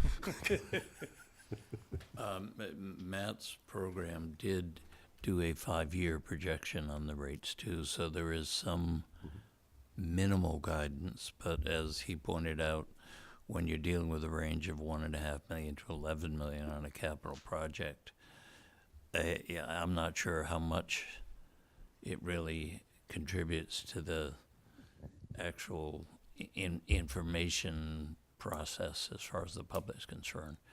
I mean, how do you estimate a rate projection? This is all over my head, but what I do understand is if you don't figure out your rate increase in the first billing cycle, given all the dire picture that Tom Marie painted around the pressures we're on, and just because we can't get that sorted out, we wait another 6 months or wait till the next billing cycle. That's revenue that's not coming in at a time that we're saying we can't get everything covered. So this is, I'm not trying to box anybody into a corner, but I'm saying we got to figure out how this is going to work so that it's going to work. It's not I appreciate the gentleness of we got to try really hard, but it's like, it's a little more than that. You got to get this job done. I think, Or we got to know we're trying to do it in a way that it's not doable. But I'm saying let's get that in up front rather than have it dribble.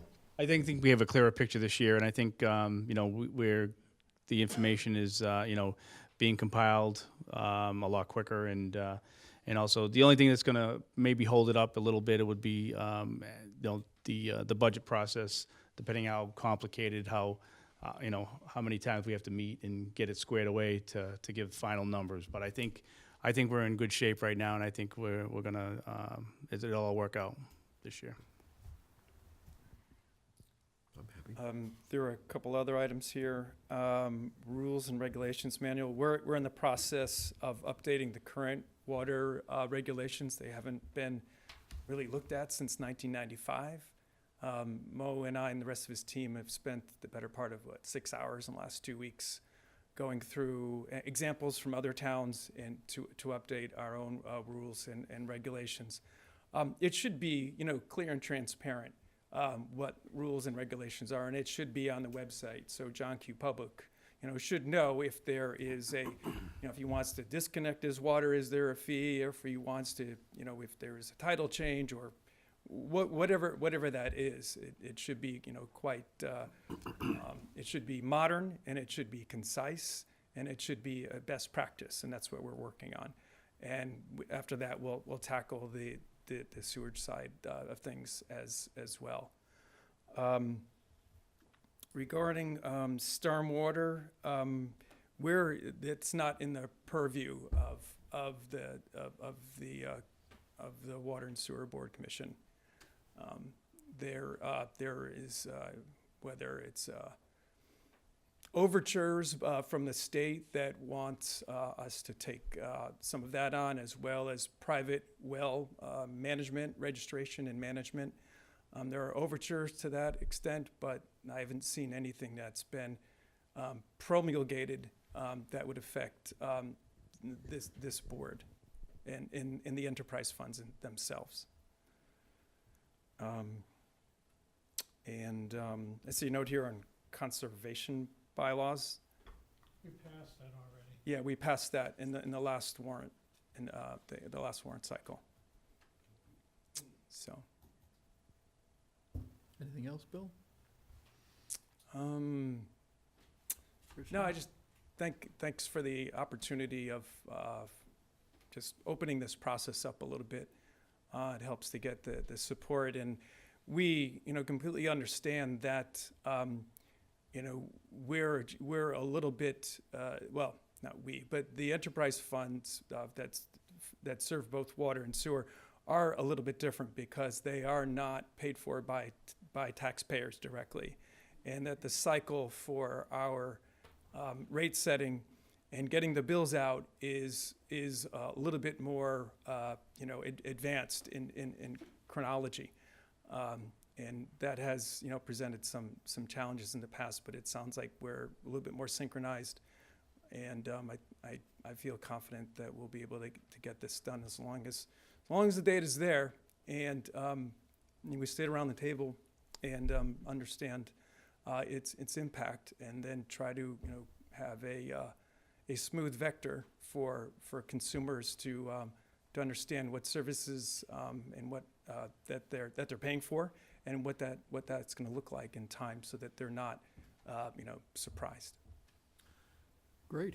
I know that I was very appreciative of Willis Peligian putting together this, the discipline that he put into the timeline for setting the rates. Yeah, he spent a lot of time in understanding, frankly, just local government, and walking the halls here to understand how all these pieces do come together. And some of the constraints also are because the meetings that are within all of the different departments and committees that are here, those are not always well known or well posted in advance for us to make adjustments backwards, and sometimes we just run into just outright conflicts of other commitments from the board members to meet with to participate in some of these other meetings. So. I know that the other thing that Willis did at the same time was he created the tool to take all the variables that went into the rate setting. Yeah, so... Is that still being used at this point? No. So what Willis created was a very intelligent tool that would self-optimize. So by putting in the inputs that we have, that we're asking for here, it would do a 20-year look out and do a sensitivity analysis and break it down by rate structure. And it was, it's a lot more advanced than just sort of linear programming that you would just put in an Excel spreadsheet, turn the interest rate on here, and then get the result. And no, his created, sort of like cones of certainty, so to speak, in different ranges. And he developed that, and he did not publish it, and it was his own work product, and it was advanced enough that really no one else could really sort of take it on and use it, because it wasn't created with another user, in mind. And when he left the board, he didn't volunteer it. I would guess because it would require quite a bit of support to train someone and then create maybe an interface that so you wouldn't have to get underneath the dashboard of this program. So for now, Mike and the rest of his team have created a more basic tool that is looking out the 5 years, but also with a keen eye on debt that's being taken down in time. And by virtue of looking at that and coupling with master plan for 20-year capex, we're trying to make sure that we don't have surprises, that we plan appropriately.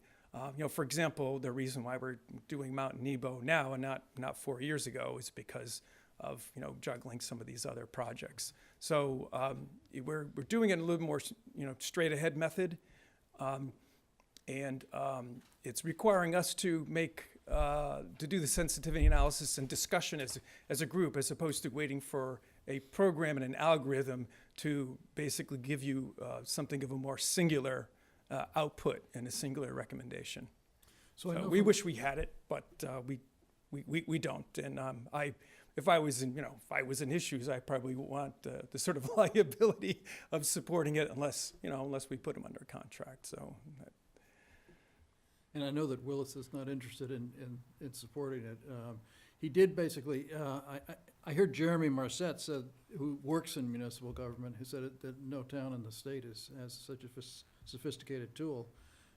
And which made me wonder if there was a business opportunity for the town of Medfield. And I asked Willis if he'd let us sell it, and he said he would, but he was not willing to sell it for us. So we'd have to have somebody else do that. But that is a business opportunity for the town, actually. Actually, I don't think it is. I think your point about that being a very customized, it's not a product, it's something that he created that he understands. So in a way, it's a tremendous tool, but you wouldn't, the people that know him aren't prepared to touch it.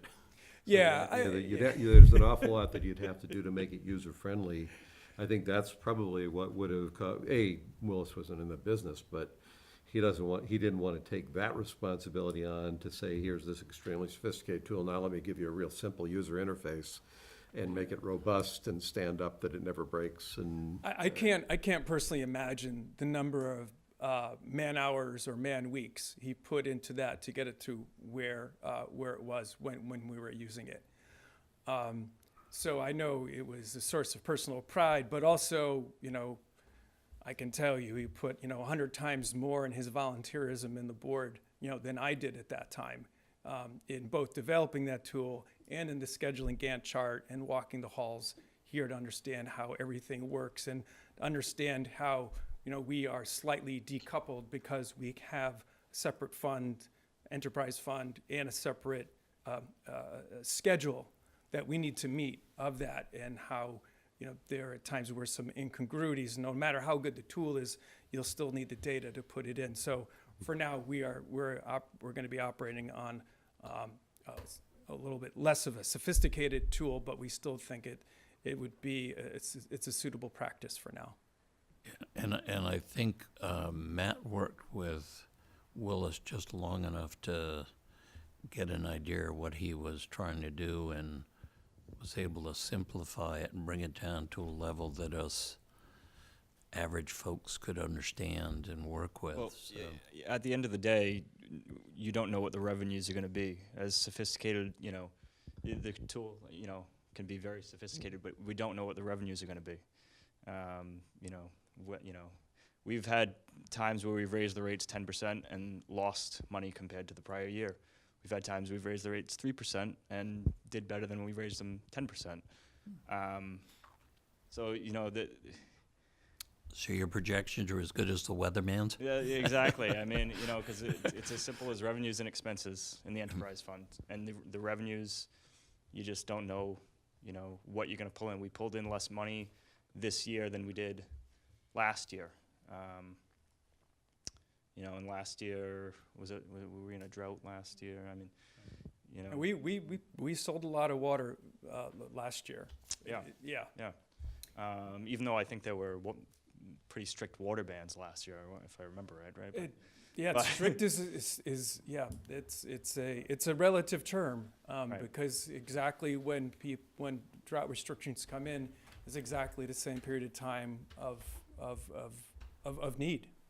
Right. So that's our best outcome is something just underneath selling water is having high consumer demand and perceived need is below our restrictions during that period. So I'm guessing I could even be speaking for all three selectmen, but for me, the one thing I'd ask for is, if it looks like the process is not going to unfold the way that you've laid it out in the schedule, and that'll have an impact on your ability to process the rate increases that you need to process, I would personally appreciate it if we had the heads up before we got to the point of no return on that. And I'm not saying so that we know who to shoot. I mean, it may be that we really understand the circumstances really do preclude the process from reasonably getting carried out. But rather than, what I've observed in the last couple of years is that these things happen, and I generally hear about them after it's happened and it's too late, or it's pretty close to too late. So if you can work, if it looks like this isn't gonna happen in this process the way it should, if you can give us the heads up, and you may have to say it a few times before we actually hear what you're telling us, I understand that, but I'd feel, That's feel. okay. Usually, Okay. I'm loud enough to be heard the first time. I think would yeah. the rest of my board members will attest to that. I would just feel better if we all collectively throw the towel in, if we have to throw the towel in, rather than have the towel get thrown in by default because something didn't line up right, but it was too late for anybody to do anything about it by the time we got to the point that we all understood that, so. Thank you very much. Okay. Thank you. Thank you. Thanks, Christian. Thanks. The next item is a vote to award SERVG contract for DOT drug testing. Department of Transportation drug testing. I don't know what SERVG is. Do we know? Isn't that the buying group that we're in now? Or was that our, thank you, Mo. Sure. So the Southeastern Regional Services Group, that's what that stands for. We've, Excellent. the consortium that we had joined for a bunch of different processes that we do. Great idea. Thanks for bringing that to town. Yeah, you're welcome. Hopefully it'll save the town a lot of money. The drug testing is just one of many of the programs that the Southeastern Regional Service Group, through the consortium, can take advantage of and save money through the volume that they do from the 25 cities and towns that are part of that group. So that's just a contract we went into this year to save money for all our DOT drivers that we have in the town, so. So it's just a contract with them. As soon as that gets signed, it goes to the drug testing company to make sure that they sign it, and then we can utilize their services right away. Okay. So, do we have a motion on that then? or- Sure, I would move that we award the SERSG contract for DOT drug testing. Second. All those in favor? Yep. Thank you. Medfield State Hospital Master Planning Committee requests RFP issuance for facilitation services.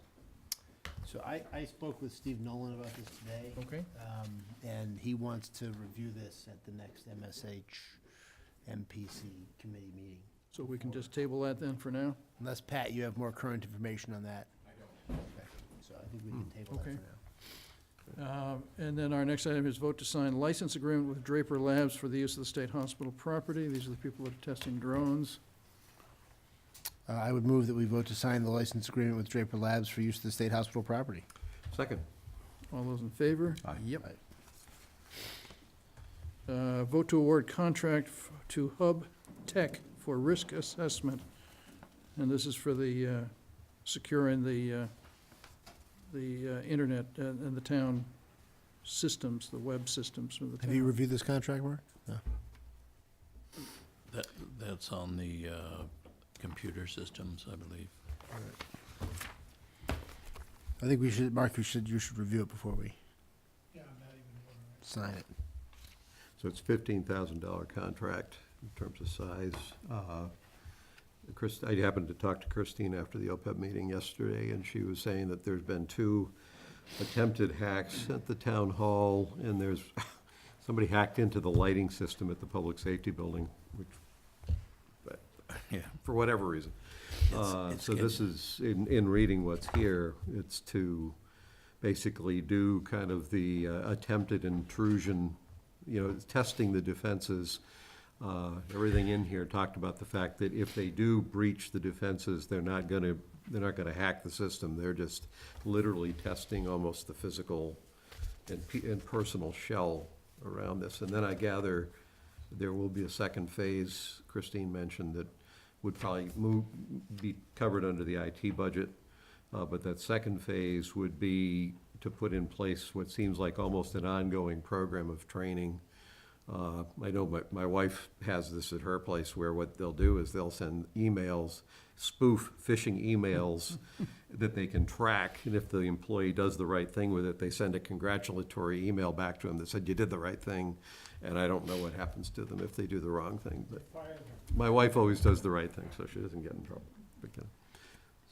So do you think we can do this without Mark's Well, review? Or? no, I guess to the extent, Why don't so we- you know why what don't it we- is. Did she prepare a town contract and simply attach it, or it's the Why don't we vote it subject to the town council's review of it? Yeah, I mean, it looks like it's a form This is contract from strictly the a vendor. proposal, this is Rose- coming from them. Typically, I would not advise that, because you've got stuff, you've got indemnity provisions in those, you've got choice of law and venue issues, there's all kinds of. Well, if they make us subject to your review and approval, Right. Yeah, I'll move that we award the contract subject to Mark Sorrell's review and approval on the details of the contract. Yeah, I'm okay if we do that. If you don't like it, I guess we have to start from scratch again. Right, Is right. the only thing. Any further discussion? All those in favor? Yep. That way you can bring it back if you have to mark it up, and we can approve the final version of it. But if you review it and it's okay, then it's only a $15,000 contract. And the bigger concern would be if somehow these folks caused a major problem to our IT system and they were doing what they were doing. Yeah, Make sure we're covered and indemnified for it. This is apparently a state contractor, so the state's already brought this company on board to do this. Well, a lot of times it's on the state bid list, but that doesn't have anything to do with what the contract terms are. Next item is the warrant committee recommends and requests that the Board of Selectmen vote to appoint Abby Marble to the Capital Budget Committee. So moved. Second. All those in favor? Aye. Aye. Yes. Next item, Selectman Marcucci requests discussion of Lot 3. I live next door to Lot 3, so I'll recuse myself. Can we from- move this down the bottom so we can get through the other stuff that you can talk Okay, about? sure.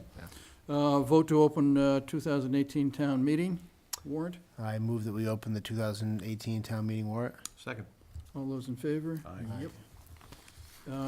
Pending items, town administrator evaluation discussion. So Chris sent out a form that she wants us to use to you guys. I sent along something that I didn't dare to tell you why I was sending it, just because I thought that might get into deliberation. It's basically a form that I picked up at an MMA meeting. I'm suggesting that we use the form that Chris sent, but I just thought that the attachments to the materials that came from the MMA program on it were useful to see, and that you might appreciate having them. In either case, it basically starts with asking Mike, as the town administrator, to do a self-evaluation and send that to us, so that would be the next step. okay, I'll get that out. I have some Next meeting, comments yeah. about our process for this year. We have two things. One Okay. is we ought to get the process going forward straight, and that should be anchored off some form of goal, so. It should be. For the coming year, that's a different issue. I had a little more time to just think about after our last meeting on this. There's a few points. First off, Mike's performance review should be a closed meeting. This is not a public discussion of Mike's performance. Oh, yes, well, the document here, it absolutely should be. When you're discussing an individual employee's performance, that discussion is not a public discussion. The results, I think the thing you said the results of that, in terms of the overall evaluation, is a matter of public record. So for instance, if whatever raise or bonus, that would be a matter of public record. But the direct performance discussion with an employee is not a subject for a public forum. As I understand it, there's parts that You need to- are and there You're are gonna parts need that to are show me not. that law, Mark, because that violates HR laws. As But- far as the TA or any of your, unfortunately, it is. It makes no sense at all. You need to show me the law. Yeah, well, it's because not it- even, Because it's just not how, it's well established. no, it's not. It may be for town administrators. That is an absolute violation of HR principles. You do not hold a performance evaluation of an individual employee in a public forum.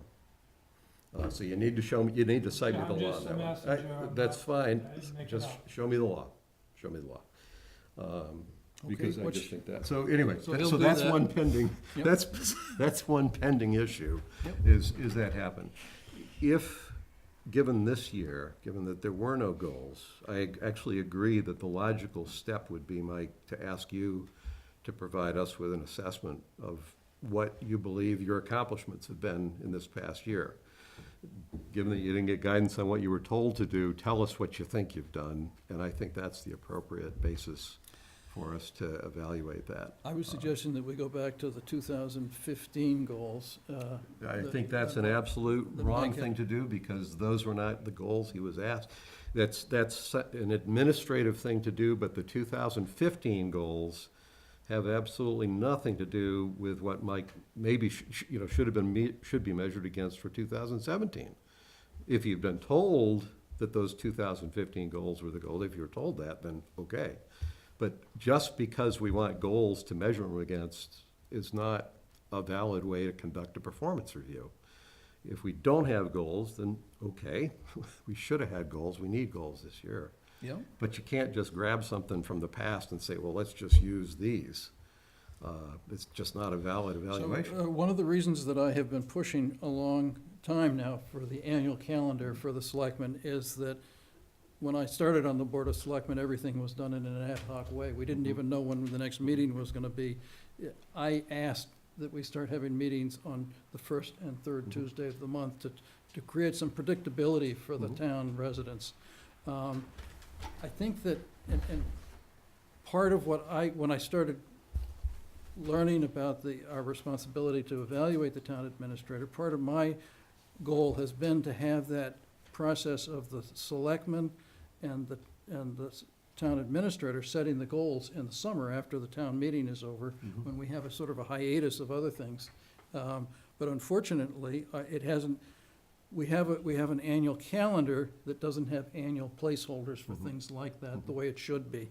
And so it's just fallen through the cracks. Yeah, I'm not throwing anything at you for sure, Pete, and I think what you're trying to do is exactly what should be done. So my point here isn't at you or you or any of us. Okay. It's that if you're gonna be fair to any town employee, I think you need to respect them as an employee, and you need to respect the privacy that they have around their own performance, subject to Mark showing me the laws that say that for town administrators, we put you up on a dais in front of the town for public pronouncements. I'll back down if I see the law. Where do you set up the stocks? Only, it depends on the performance. It's either the gazebo or it's outside the stocks or outside the Yosemite Church. But I agree with you, Pete. What you're trying to do, what you have been trying to do, I think is what we're trying to do. I think we're supporting that with the town goals, because all performance goals for a town administrator should derive from that. Hopefully they would. Even this year, because we're 6 months into it, we probably have to come up with some sort of an ad hoc set of goals that will be useful, that probably reflect something that you thought you were doing for the first 6 months and that reflect what we'd like to see you doing for the next 6 months.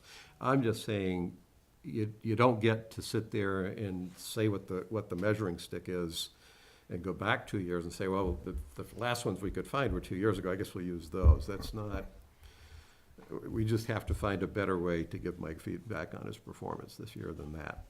So I agree with that. And I think I would suggest that we develop then, because I think Pete's schedule is correct, that the time to set the goals is in the spring after the town election, so you have the full member of the Board of Selectmen who's going to be the selectman for the year. And then that kind of ought to be the schedule, and then they get reviewed the next year. Since we don't have them, I don't like the notion of Mike has been the town administrator for 42 years. And there has not been a process. Did you ever have a good performance review that we could use as a model, Mike? I might have had one, I don't know, yeah. I can't remember back that far. Right. I mean, Maybe we have to cover more than just last year, Mike. Yeah. So starting in 1975, Mike, why don't you tell us what you've done? So, but I think it's hard to retrofit a process, 42 years and suddenly say this is now how we're going to review it. I mean, you've got to set it up front and sort of this is annually how we're going to do it. These are the goals we're setting, and you measure it in response. And so I certainly think for the next town administrator, we ought to develop a process kind of that fits one of these things. I don't know that at this point we should be retrofitting something on. But I think as we move in that direction, I mean, I would suggest that we come up with kind of an interim set of goals from now until the spring.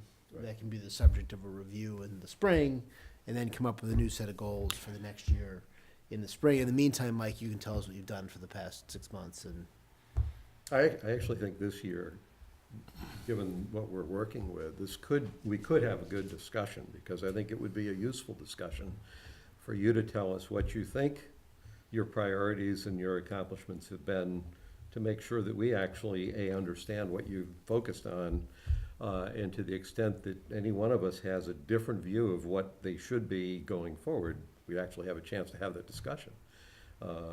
So it's not that this process will be a bad one if we do it the right way, but I just don't think we want to artificially do something that looks like it's fitting an administrative format that's not really fair. Well, how do you want me to handle that? Do you want me to write up a set of goals for this current year? My thought would be that you give us a set of so in a sense, yes, I guess we're saying, well, you've done things this past year that undoubtedly reflect your sense of what the priorities for the town, in your role in the town, have been. So, yeah, to that extent, I don't think you want to second guess what you think the selectmen wanted you to do a year ago. I think you want to tell us what have been the guiding, call them goals or priorities, that have influenced what you've done over the past year, and then comment on the progress that you've made. That gives us something, that gives us something to react to around how well you think you've done. And I'd encourage you not just to sandbag us on that, but if there's things that you aspired to do that just didn't work out, tell us some of that too. Okay. and then I think you could put in there some things for the next 6 months as well, like what you see as what your focus is going to be, so that, as opposed to us sitting down and each come with our list of here's 17 things we think Mike ought to be doing the next 6 months, and then, oh, by the way, you've got 20 other things that we don't even know about that you actually have to do. The other piece, and this is just one opinion, so you guys can disagree, but as I've been thinking about this for a couple of weeks, because it caught me by surprise last meeting, and then the more I thought about it, the less I liked how we thought we were going to go about doing it. It strikes me, having known you for a long time and having seen the role you play in the town, that there's a set of contributions you make year in and year out. And I'll pick one. There's a political perspective you bring into our thinking that's the result of those 42 years and your experience. And it's not that a goal is always a one-year task, and did you get this thing done this year? I think there's an aspect of your job in terms of how you contribute to the town that may not lend itself to a one-year project type goal, but rather a comment on the true value that you add as a town administrator on a sustained basis, and then specific things that you've been trying to get done over the past year. That would be how I would think about it. I don't know about you guys, but. Okay. Mike has a huge amount of historical knowledge in his head that is incredibly valuable to the town. I will agree with you on that today, because Carol Mayer came in and she had an email from somebody that wanted to know when Metacomet Park was acquired. And you knew. No, but I knew where to look. That's just as good. I looked at Rich Sorga's book, and that gave me the clue. And then that traced it to a town report of 1911. And it was acquired, I think, in 1910 or 1911. Did you find out why that person wanted to know? No, and I don't care. I don't care.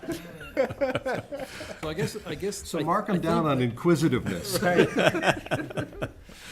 So as I understand our charge to you tonight then, Mike, is to do a little bit of self-evaluation, reflection, and also come up with some goals for the next 6 months. Okay. And Mark, I hammered you. I honestly will find it very hard to believe. It is the way it I is. just need to see the law. I just need to see it. It's right in the open meeting law and then the case law Nope. interpretation. You gotta show, there's nothing, I've read at least the stuff I've been asked to read in the open meeting law, there's nothing in there on that. It's grounds for It executive was- session. discuss the reputation, character, physical condition, or mental health, rather than professional competence of the individual. Well, this is performance, though. I know we're not talking about professional. The courts have there's been cases involving superintendents of schools, TAs. It's not even open to discussion. Yeah, you gotta show me more than that. I know the Mass Selectmen's Association there's court specifically cases, made show a me the point court. of it. I think it's in the slides that I sent you, that it No, has to be done. no, the slides that, Pete, the slides you sent, the slides you sent are fine. What it says is that the performance review is conducted privately. The results of that performance reported on review are publicly. public. They're reported, that I don't have any issue with. I have an issue. That's if you do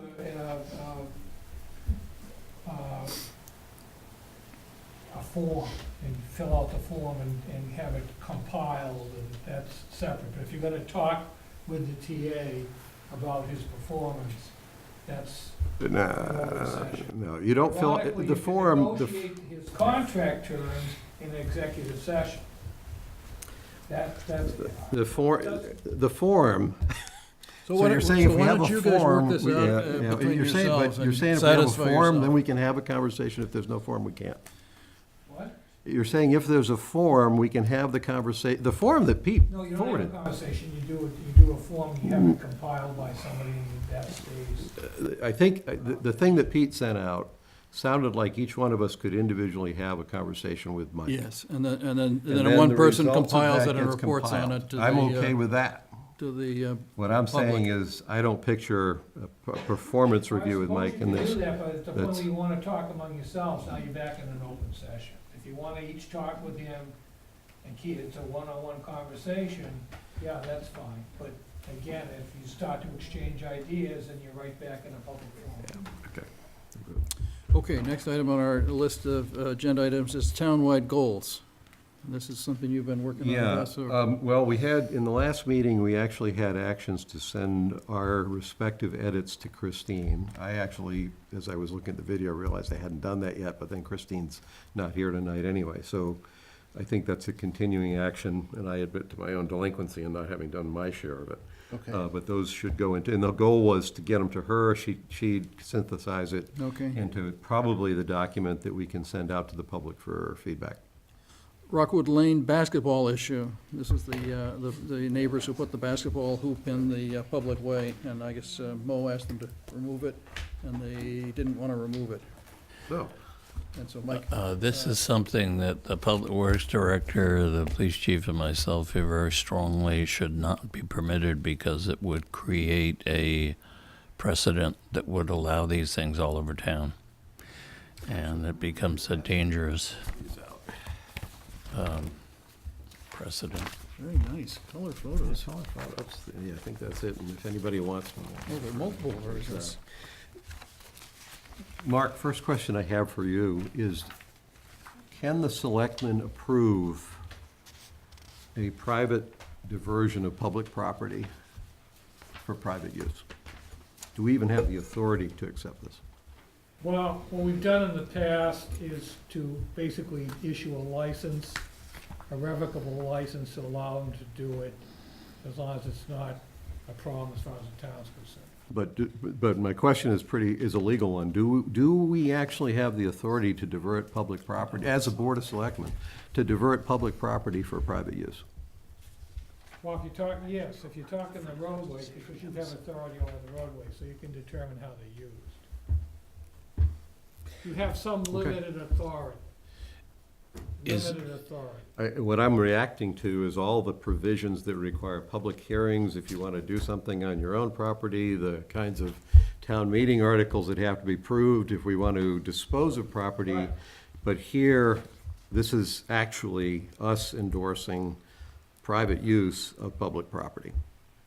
What I understood from Christine is this hoop is not even on, first I was thinking maybe it was kind of like the Ferry Street thing where, you know, the property actually, there's a right of way on private No, property. it's right in the pavement. So, well, I know it's on the pavement, but I was thinking maybe this is their land or somebody's land and it's town land. So this is a hoop that's put up on town land by somebody.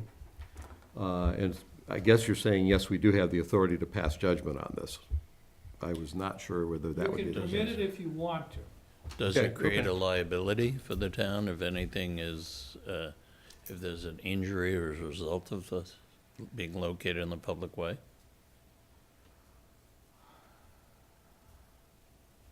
Let me add to that. This bottom of this backstop is 5'9" off the ground. If I were walking my dog at night, I would slam right into it if I didn't see it. It's 8 feet from the curb going out to where that backboard is. I mean, I would suggest, Gus, if you're walking your dog at night going to the back end of a cul-de-sac, you might have bigger problems than this low basketball hoop. If I were walking my dog that far away, you're probably right. If people walk their dog there, I wouldn't surprise me at all.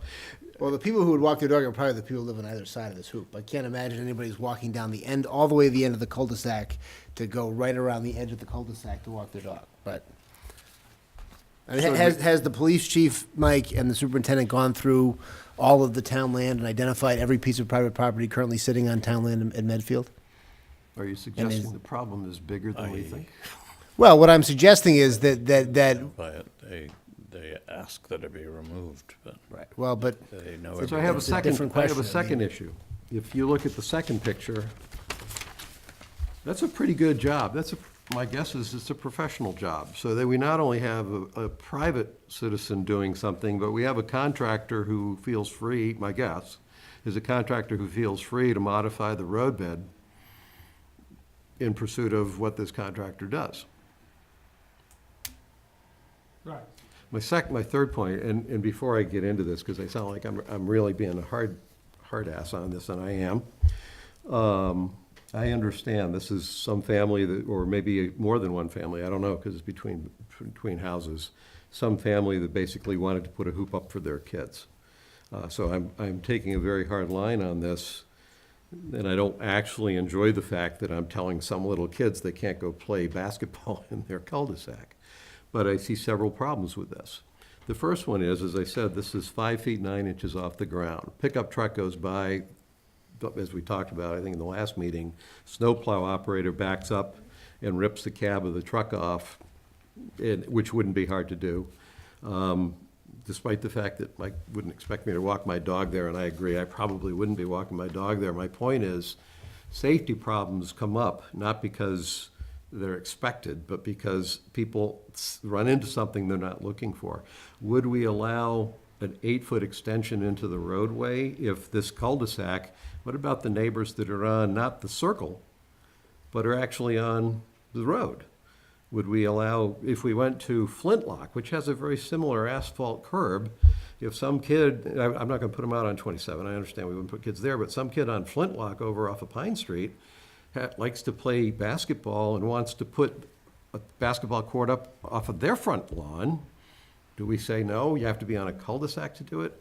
If this is on town property, can somebody from over, on Elm Street or something decide they want to put a basketball court up in some other cul-de-sac on public property? Is it okay? I just see, I side with Mike on this. This is something that can go in a lot of directions. Pick your mic. I haven't even gotten to street hockey yet. Will we allow 4-foot cuts in asphalt in order to have somebody put a hockey net there at the end of the cul-de-sac? So we have two mics with different opinions, and you're.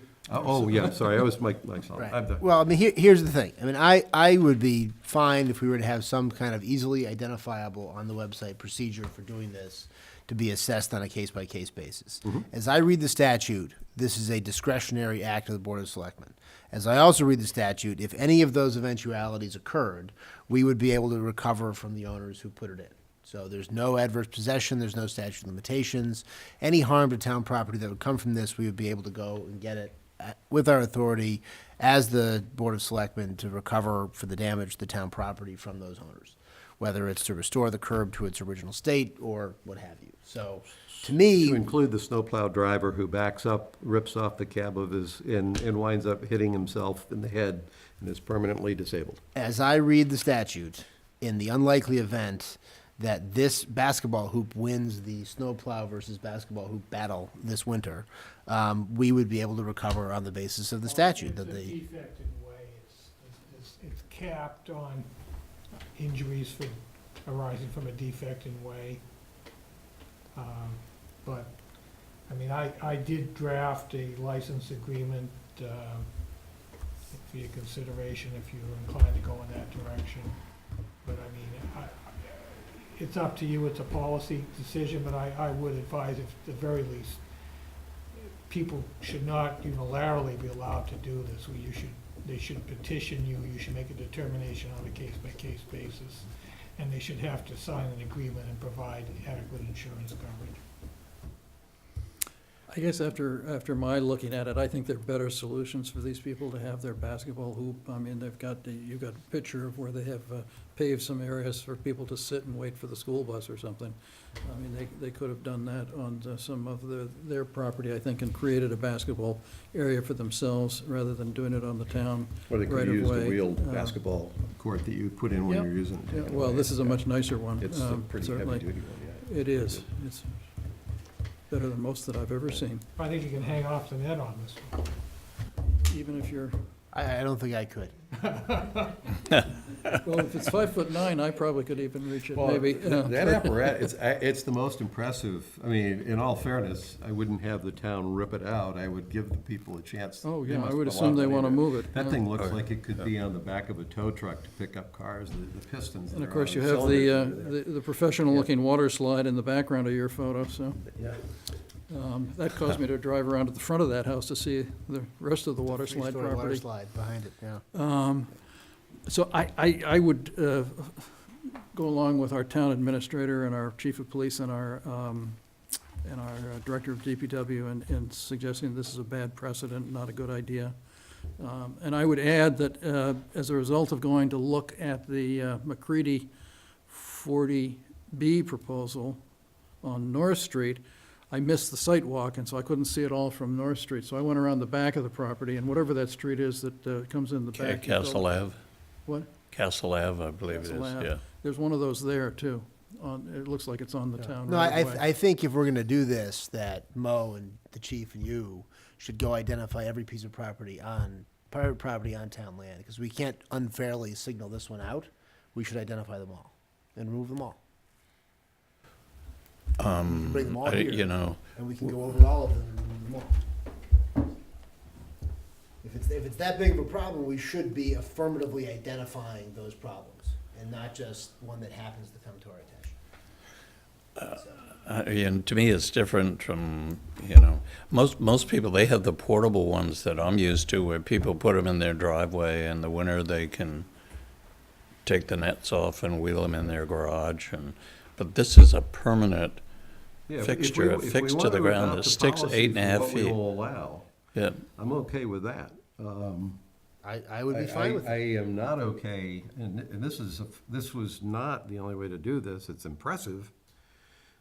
We don't even know if the neighbors on this street are on board with this. The ones I spoke to were. At the point that it's up, how many of the neighbors would say they weren't? I don't know. Right. Exactly. I don't think we've gotten any complaints from the neighbors. At the point that something like this is up, who brings it up? That's the reason you have hearings, that's the reason that you ask for things ahead of time. And as I said, if we're okay with this, are we also okay with people cutting 4-foot asphalt into the curb in order to put up their street hockey nets? Where actually are we gonna draw the line on this? I don't, I'm being hard-nosed, but the reason I'm being hard-nosed is for exactly what you're saying. Whatever the rules are, they should be uniform. People who think they can just come in and do something and hope that nobody makes a big deal about it, But I would that's bet probably you, not the way we should operate as I a would town. bet you if somebody went to the town website and wanted to know the answer to this question, whether this was permissible, they couldn't find that answer. That's I what would phones bet- are for. I would bet you couldn't If you either. can't find the answer, that doesn't mean I guess I can do anything I want. This is public property.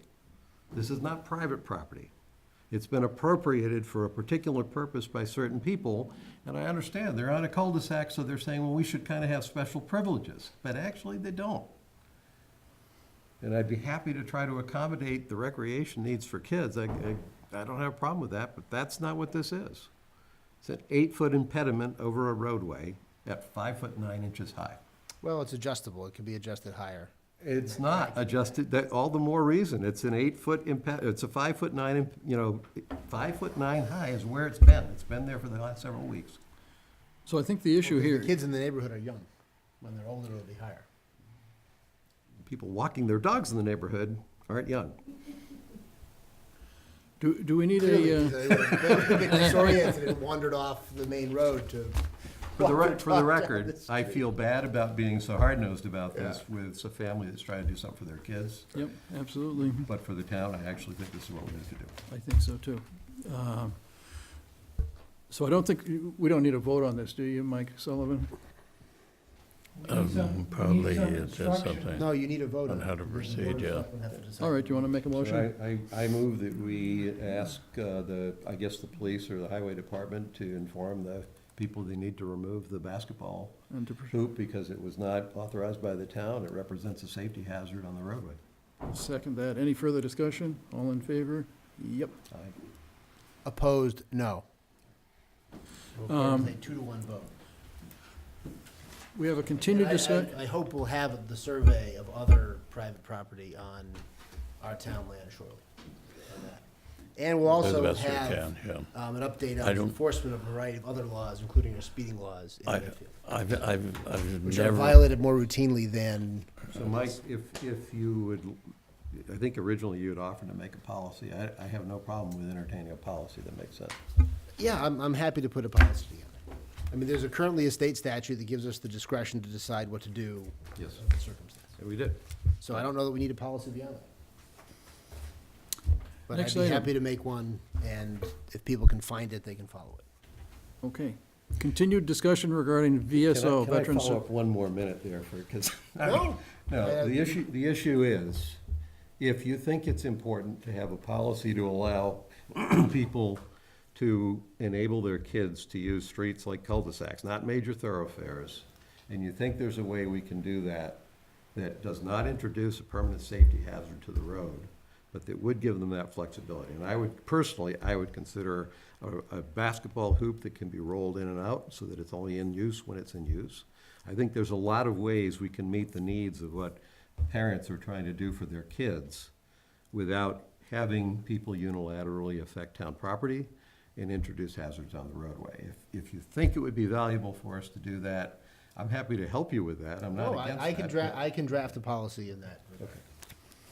Okay, we have a continued discussion of the Veteran Service Officer, VSO position. We all got an email from Dawn where she said that the youth outreach was willing to yeah, post the VSO position. I talked to Ron Griffin today, and I've talked to surrounding town, and we may have a solution. I'll need a couple more weeks to try to come up with it, but it's one that Ron agrees with, I agree with, and I think it would be resolvable. It would allow us, if we're able to do it, would allow us to share a full-time veterans agent with another town. Okay. So we'll hold on the vet, and then the next thing on our list is the annual appointments. Chris isn't here, she wanted us to hold off on voting until she was here. But I have- And so it Yes, doesn't make any yeah. sense to me to take it up and, Well, I have one thing we have to take up. okay? On one of the annual appointments, and then I know, then Gus is grabbing for something, so he can get whatever he's grabbing for. This is, I talked to Chris, I agree, we shouldn't try to do anything until she's back. What I did for you guys, and actually I have a fourth copy, Mike, if you want it.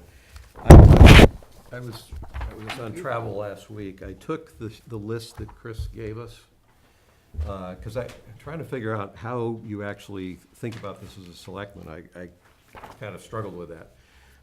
What I did was I took her list, and I didn't take the assignments. I just took the designations, and I listed them on an Excel spreadsheet.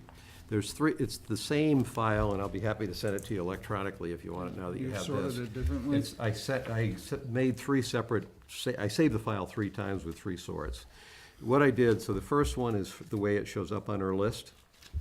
If you go to the second one, you'll see I said I sorted it by area, but what area means is I took and segregated the appointments from, the way it was, let's see if I got this right. The area one, I grouped all the things that were public safety. I was just trying to get a handle. There's over 100 appointed positions and boards. And so I tried to categorize them in some way that would let me think about it.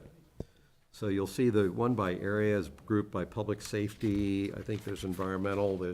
I called something historic because it includes the positions like the keeper of the clock and some things that, they're kind of interesting. And I also put the veteran Fence service viewer agent in there. is my favorite. Yeah, and then the category, then the one that's by category, that's appointments, oversight boards, operating committees, special issues, committees ongoing. So in other words, the Downtown Development Committee is kind of a committee that's always there, whereas a special committee focused would be something like the ALS Study Committee that's got a particular purpose for being. And I thought it might help us figure out, do we really need all these committees? The stuff in red on the right was my comments that I made to myself, trying to understand what the committees were, or raising questions about why do we have this committee and that committee, or how do they relate to one another. So this is strictly intended, if you find it useful, to help you wrap your arms around the 104 appointments. I'm hoping that these 3 cuts might help you, as I'm hoping they're gonna help me figure out how you process this when we're actually, other than rubber stamping a big, long list that Chris sends in front of us, this might be a way to think about it.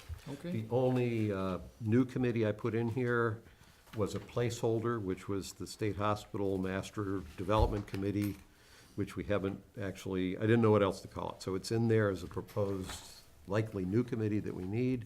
And the only committee that I suggest needs to go away is the SWAP Collaborative that I was the designated representative of. That lasted for about a year.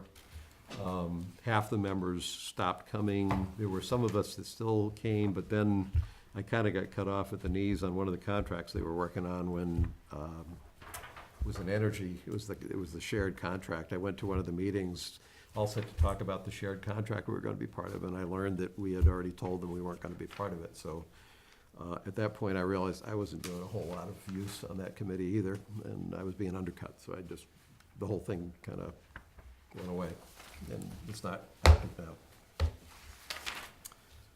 All right. Okay. So the issue I wanted to raise with respect to the Medfield State Hospital Master Planning Committee. So it has come to my attention that Ralph Costello and his real estate firm is the listing agent for the Larkin Brothers 40B project next door to the Medfield State Hospital property, which has been rebranded as Chapel Hill Landing and now features a rendering of the Lee Chapel in the marketing materials for that project, which obviously is next door to the hospital. So this raised for me a conflict of interest concern and a appearance of a conflict of interest concern. I did meet with Ralph about this a week ago. I've spoken to all of the members of the Master Planning Committee, as well as a number of other people who attend those meetings. And I have no, as I said to Ralph, I have no reason to think that this has colored any of his views or in any way motivated him. I have no reason to think that his interest in this property predates this appointment that he has as the listing agent for it. He has not, to my knowledge, gotten an opinion from the Ethics Commission on this issue or disclosed it to us or to the hospital committee. He didn't hide it, but we didn't get a formal request for a waiver, which would be the normal process. So I have had, since I learned about this, and I told Ralph I was bringing this up tonight, so this wouldn't be a surprise to him, significant concerns about this, how it might color the work of the hospital committee, that people, whoever feels aggrieved by whatever proposal the hospital committee asks us to advance to the town meeting, could construe in that recommendation something in Ralph's self-interest with respect to the value of the houses at the neighboring property. And given that we're near the end of the line, and this is going to be a challenging enough issue from a political standpoint, I have significant concerns about reappointing him to the committee in light of this. I have not reached in my mind a conclusion that we shouldn't, because I wanted to get both of your input on this question. First, whether you knew about it, and then secondly, what you think about it and how we might approach it. And we're not going to decide appointments tonight anyway, but I thought we ought to raise it and discuss it in fairness to the members of the committee, in fairness to the town, given previous issues with conflicts of interest around town boards and developments, I think people are going to be particularly sensitive to this.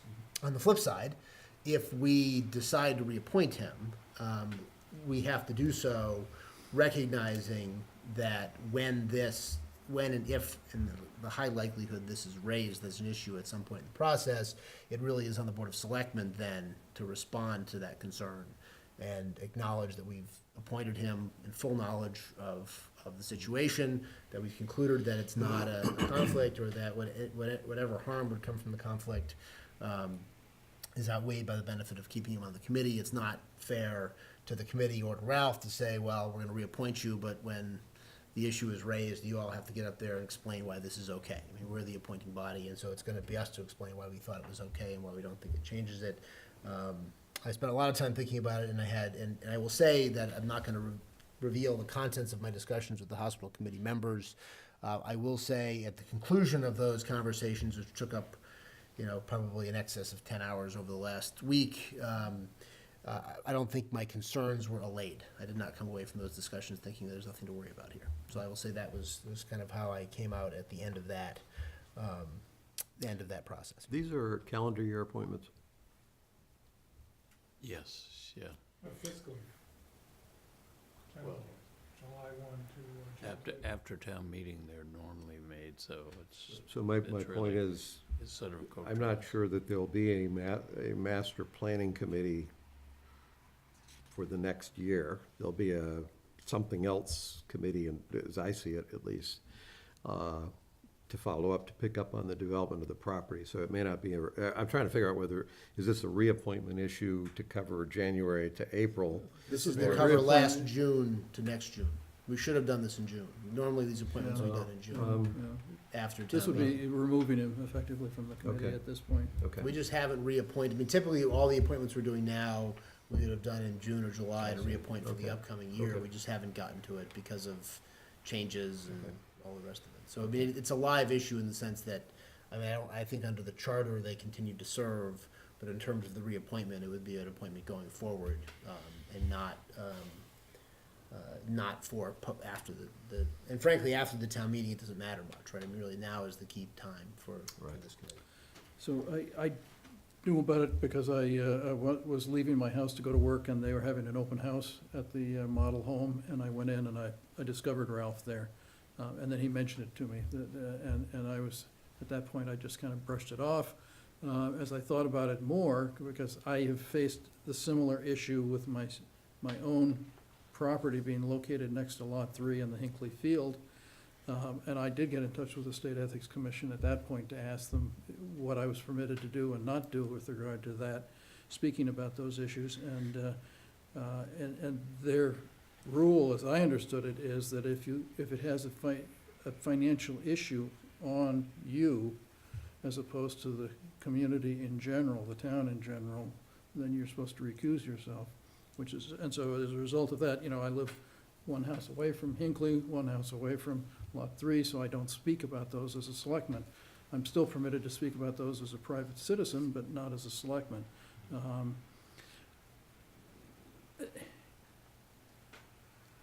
I do the same analysis with respect to the state hospital.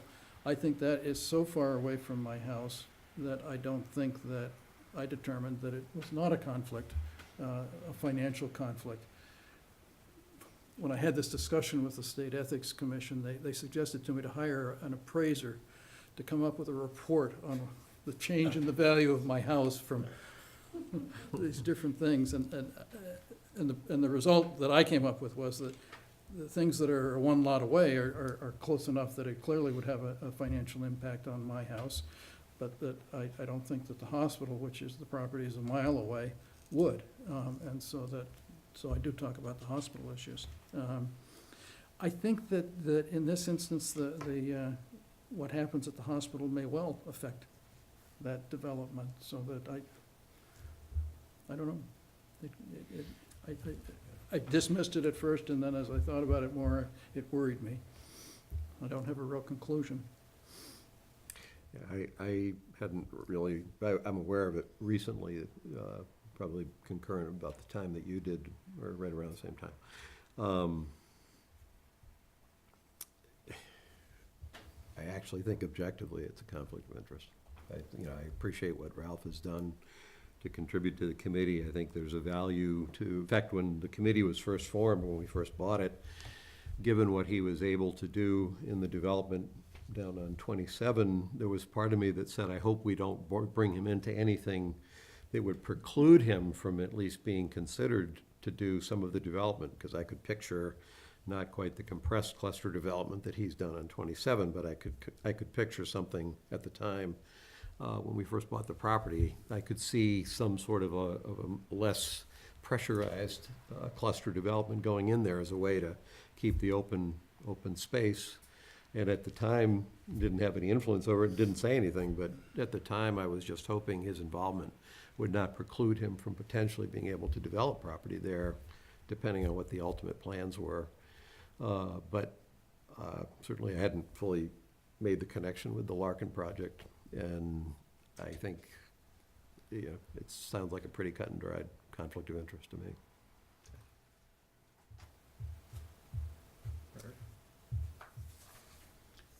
So does that mean you wish to not reappoint him, or to ask for his? Yeah, I mean, I think I'd suggest we convey that to him in a civil and appreciative way, and he may choose, to actually step down as opposed to us throwing him off the committee.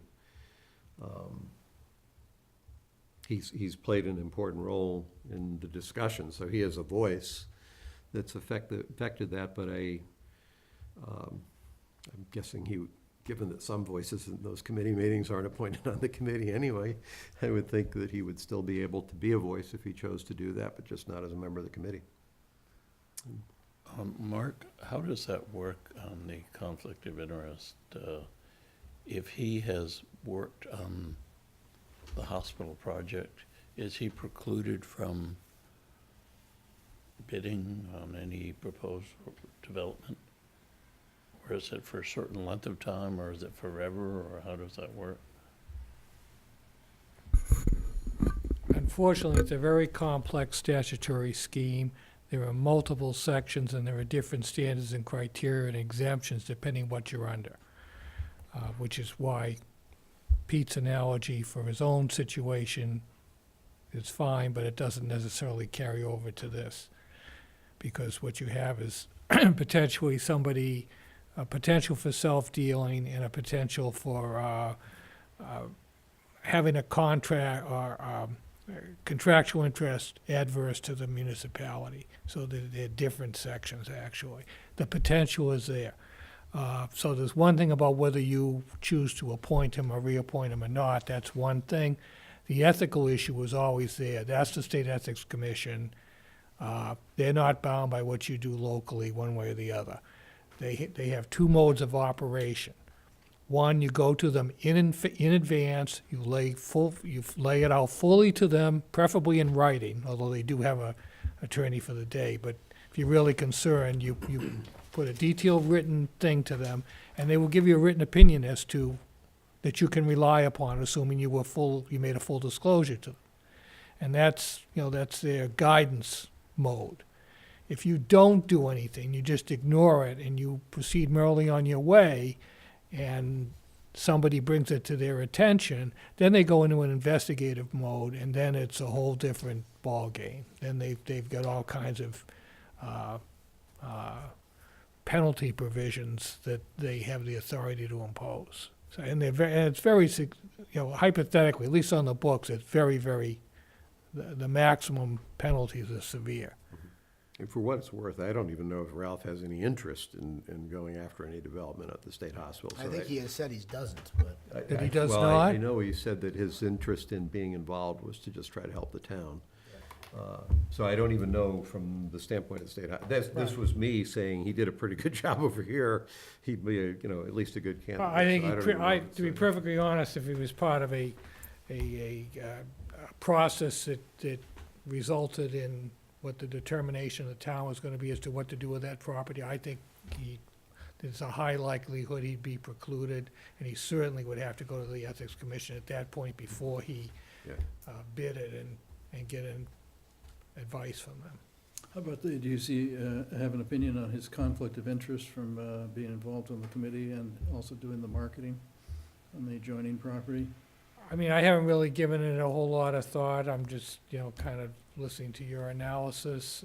And again, as town council, the Ethics Commission is not interested, in my opinion, either. Unless I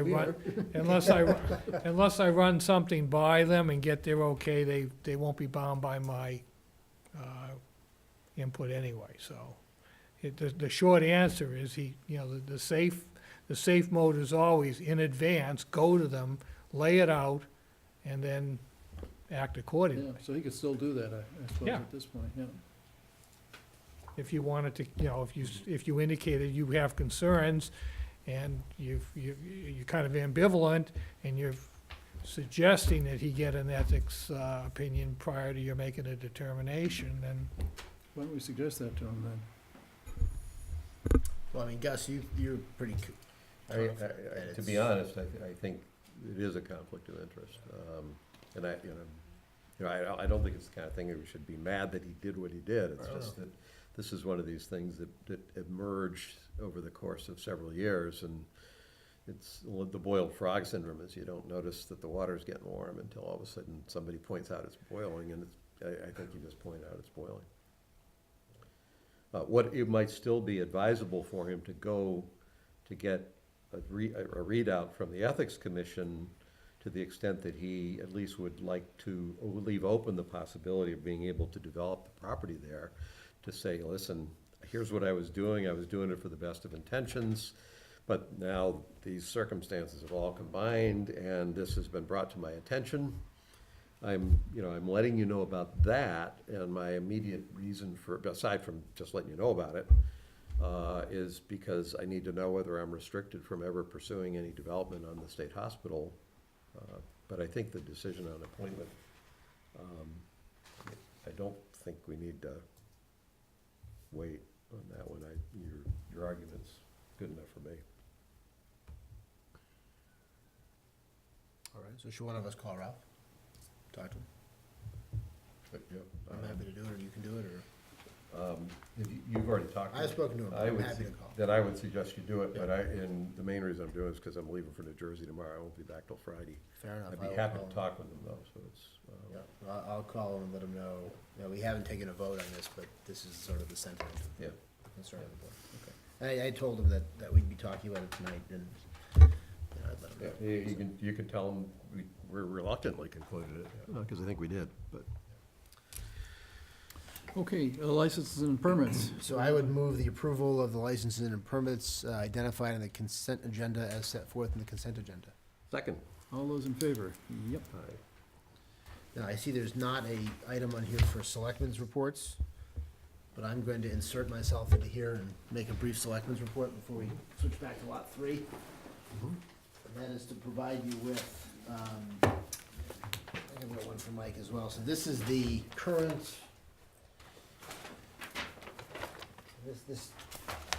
I know Gus is a lover of spreadsheets, and so this is sort of the. That's nothing. No, this is the current Medfield Affordable Housing Trust tracking sheet for potential local initiative projects.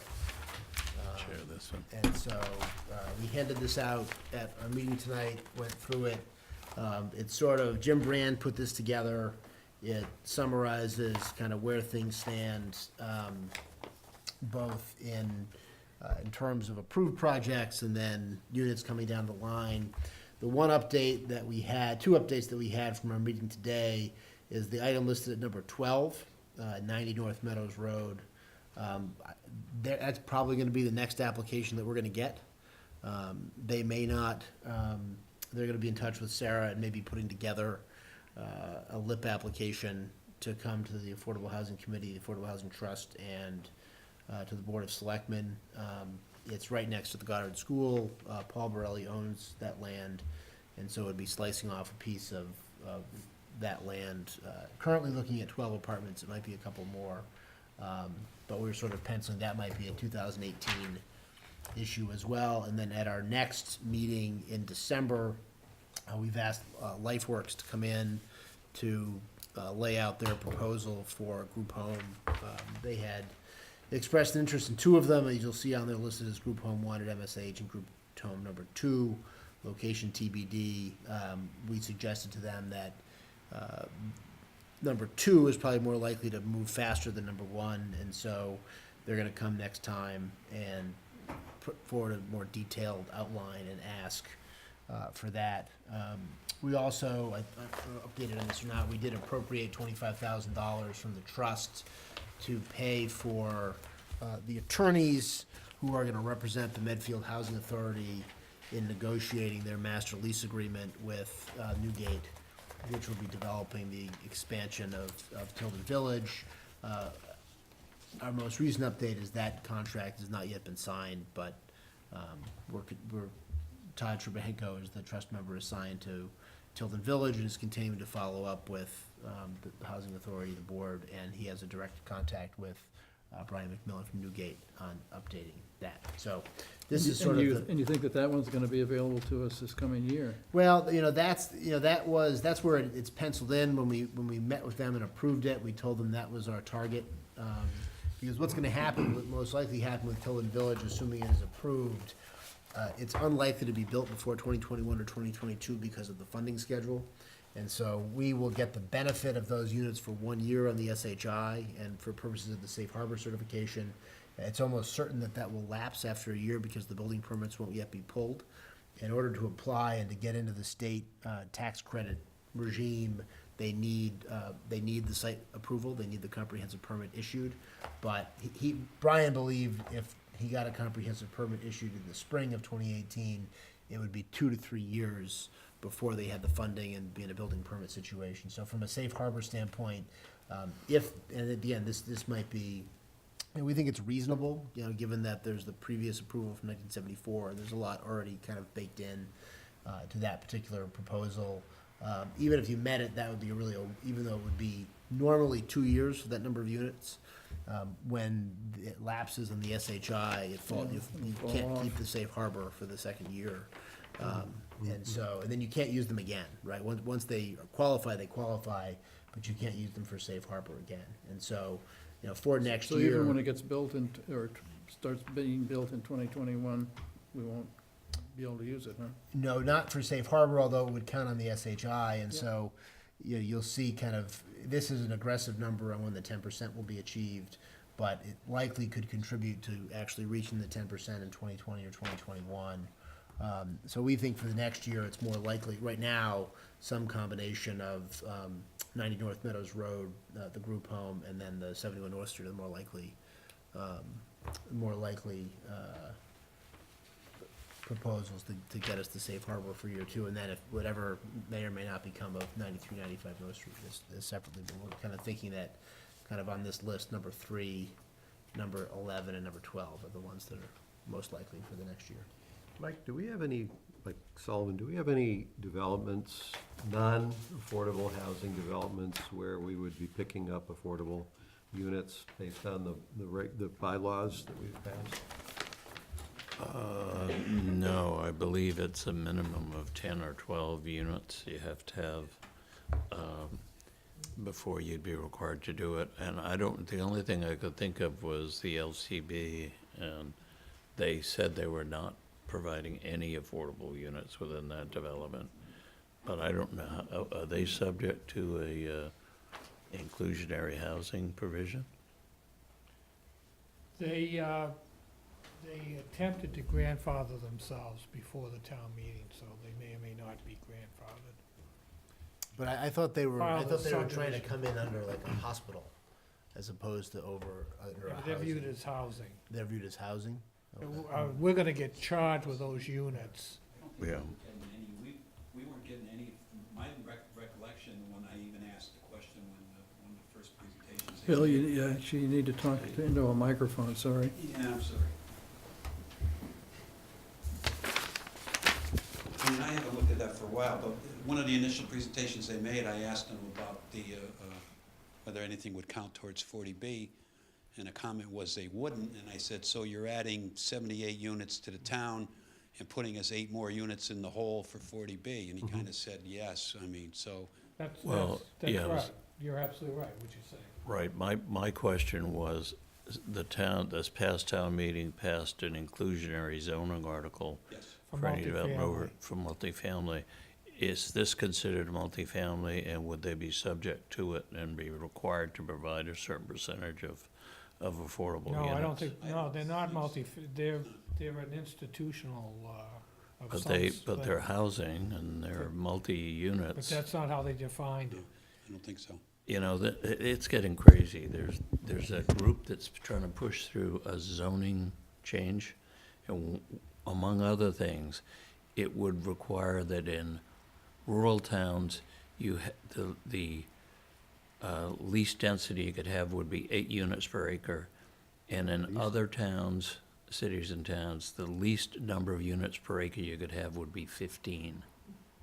So that would, in effect, zone the entire town of Medfield for 15 units per acre if that passed. You mean that's the limit to how it has to allow at least 15 units per acre? In any residential zone, you could not zone it for less than 15 units per acre. Well, you I have assume to, this is a proposed state law and not people in this town. This would be a state law, this would apply statewide. And there's a serious effort that's being pushed for a couple of years now, and there's some serious backing behind it. Sounds like fun. So, in effect, why worry about 40B if that passes? The whole town is going hell in a handbasket, so. Yeah, we'll run out of money first.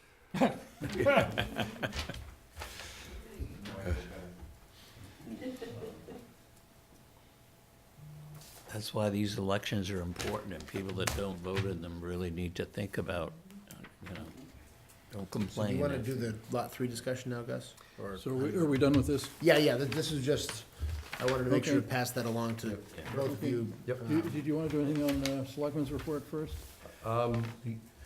Yeah, I do. One thing, first I was out of town, so I don't have a whole lot to tell you about what I've been up to that has to do with the town, but I did do one thing yesterday. I watched, incidentally, this is a shout out to Medfield Cable TV and Rachel and your whole team, because it's very helpful for me in getting ready for these selectmen's meetings. I watch the videos of the past selectmen's meetings because my memory apparently is more shot than I realize, and I see it again. But one thing I missed last week, and unfortunately all 3 of us missed it, was Tony Santori's briefing to the seniors at the center on senior housing. And I'm very grateful that Medfield TV covered it and that it was available, because I watched it yesterday. And I want to throw an idea out for us that I will be happy to do this by myself, but I actually think at least I should make sure you don't want to do it. I think we should hold a hearing for the seniors, probably, I guess, at the center, specifically to discuss senior housing.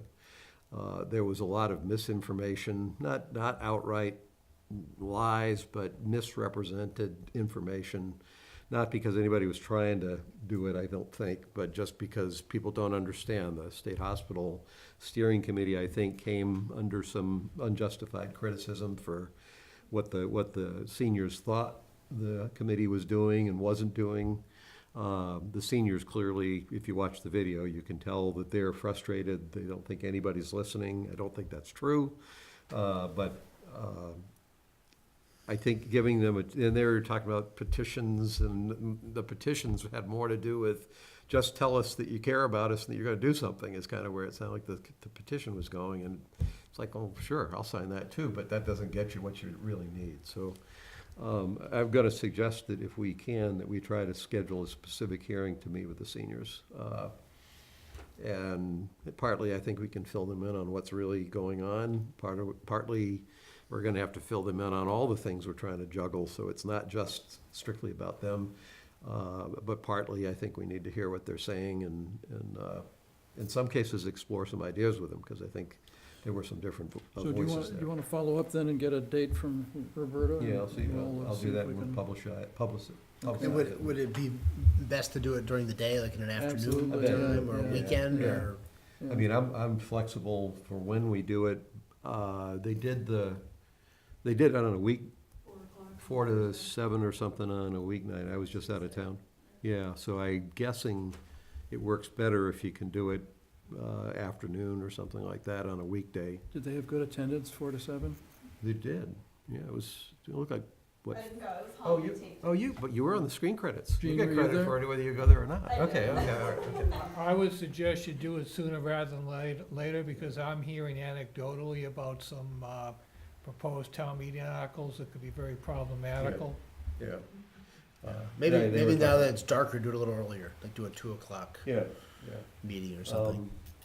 All right, so Yeah. you'll follow up and I'll follow, if you schedule want, it. I'll Good. follow up with Yeah, Roberta. I I think mean, it's a good idea. maybe I can take her advice on weekday versus, I'm pretty sure it's when the sun is up when we want to do it. Yeah, yeah. Whether it's weekday or a weekend. if Or that a makes morning, big I mean, difference. with enough Yeah. notice, I can make, Okay, you know. I mean, they're not open on the weekends there, so. Okay, I so it's don't week, think so it'll they- be a weekday. I'll see if she can maybe give us some advice on And something. there was a meeting where the consultant to the planning board was present, and I attended, and there were a number of seniors there, and a lot of this was gone over at that time, and Yeah. frankly, there's some people that just, you know, they wanna hear what they wanna hear, so. Yeah, there's gonna be there'll be some of that too. I mean, partly if people just wanna vent, then this is give them a chance to vent, but, and I think we have to be realistic around, there's a lot of opinions about the town just providing land, and it's like, and if you're gonna do that, then you don't just sell the units, it's like, you can't sell it, and then the first owner gets a windfall, because then it becomes market, so, even assuming we're willing to provide land, which might be a way to hold the price of the units down, I think there's a little bit of, Well, the other thing you can do is, by framing an RFP in such way that you specify the dimensions of the housing, the type, so that right, everything about it, so that Right. a developer knows exactly what they're bidding on, that they're building a specific type of project in a certain price range, and that's part of the RFP. Mhm. So it can be done. right. At this point, I just felt like it was important for us to have that conversation, so they don't feel like nobody cares and nobody's listening, and, Yeah, good. I think it might be a good thing all around. The other thing people need to know is that any sale of real estate is subject to the public bidding process. Well, that's what I'm saying, you can do an RFP. You couldn't restrict it to just local residents? Oh, could no, you? no, no, you're talking about a developer, you can't So be you're putting this saying- out for seniors to buy who are not otherwise qualified. What it sounded like is it could, at least for the single floor format solution, I don't think that's the only solution for seniors, but for that one, the Turtlebrook model feels to me, I don't know the details, but the Turtlebrook model sounds to me like the kind of thing that That's we a might want to 40B. It's an age-restricted 40B. Yeah, well, so this may not be a 40B because of the qualifications, but in terms of the management and the structuring, it may be that the town doesn't sell the Well, I property. understand with a 40B, only 25% of the units have to be. Yeah, well, That's I'm what not- Turtlebrook is. 25% of those are affordable, 75% are market rate. Yeah, where I'm coming from is if I got a letter in here with seniors saying, gee, we think you should exempt seniors, give them a discount on taxes. Philosophically, I don't agree with that. We're all here, we pay, but I do agree with working to find ways to give seniors lower cost, satisfactory housing options that allow them to reduce their taxes by moving to something that's not taxed as heavily. In order to do that with something where there's some price control, to me, the model is somewhere where you keep the price controlled. It can grow, but it's controlled so that seniors 10 years from now who are buying units from seniors that have been there for 10 years and need to do something else can still get an advantageous price. So I don't know without town controlling that. The problem, it seems to me lately, is if they can sell their house for 500,000, condos are asking 700,000, or 800,000 for condos. So the idea that you can pull equity out of your house by buying a condo, Well, and even may so, not even be if you can buy realistic. it for 350, if you're pushing 80 and you sell your house and you have 500,000 in equity, is that really do you really want to throw 350,000 of that into more equity? It's like- Well, I think that an increasing number of seniors would prefer rental as well. Well, that's my point, yeah, and I think we have some Get a solutions there, but some. Less of a commitment and. Right, but there are some who want that, there's some who want the single floor ranch style, and then I think there are some, perhaps more than realize it, if the rentals were attractive enough. Yeah, if They would they were the prefer single that. floor Right. living. Right. that Maybe they we can want. segue, Pete, you can hop out of here, we can segue into our lot 3 discussion. Let me just, I'll ask before you I do a that, second I wanted to, the one interesting committee that I went to this past couple of weeks was this new group, it's the Medfield Coalition for Suicide Prevention.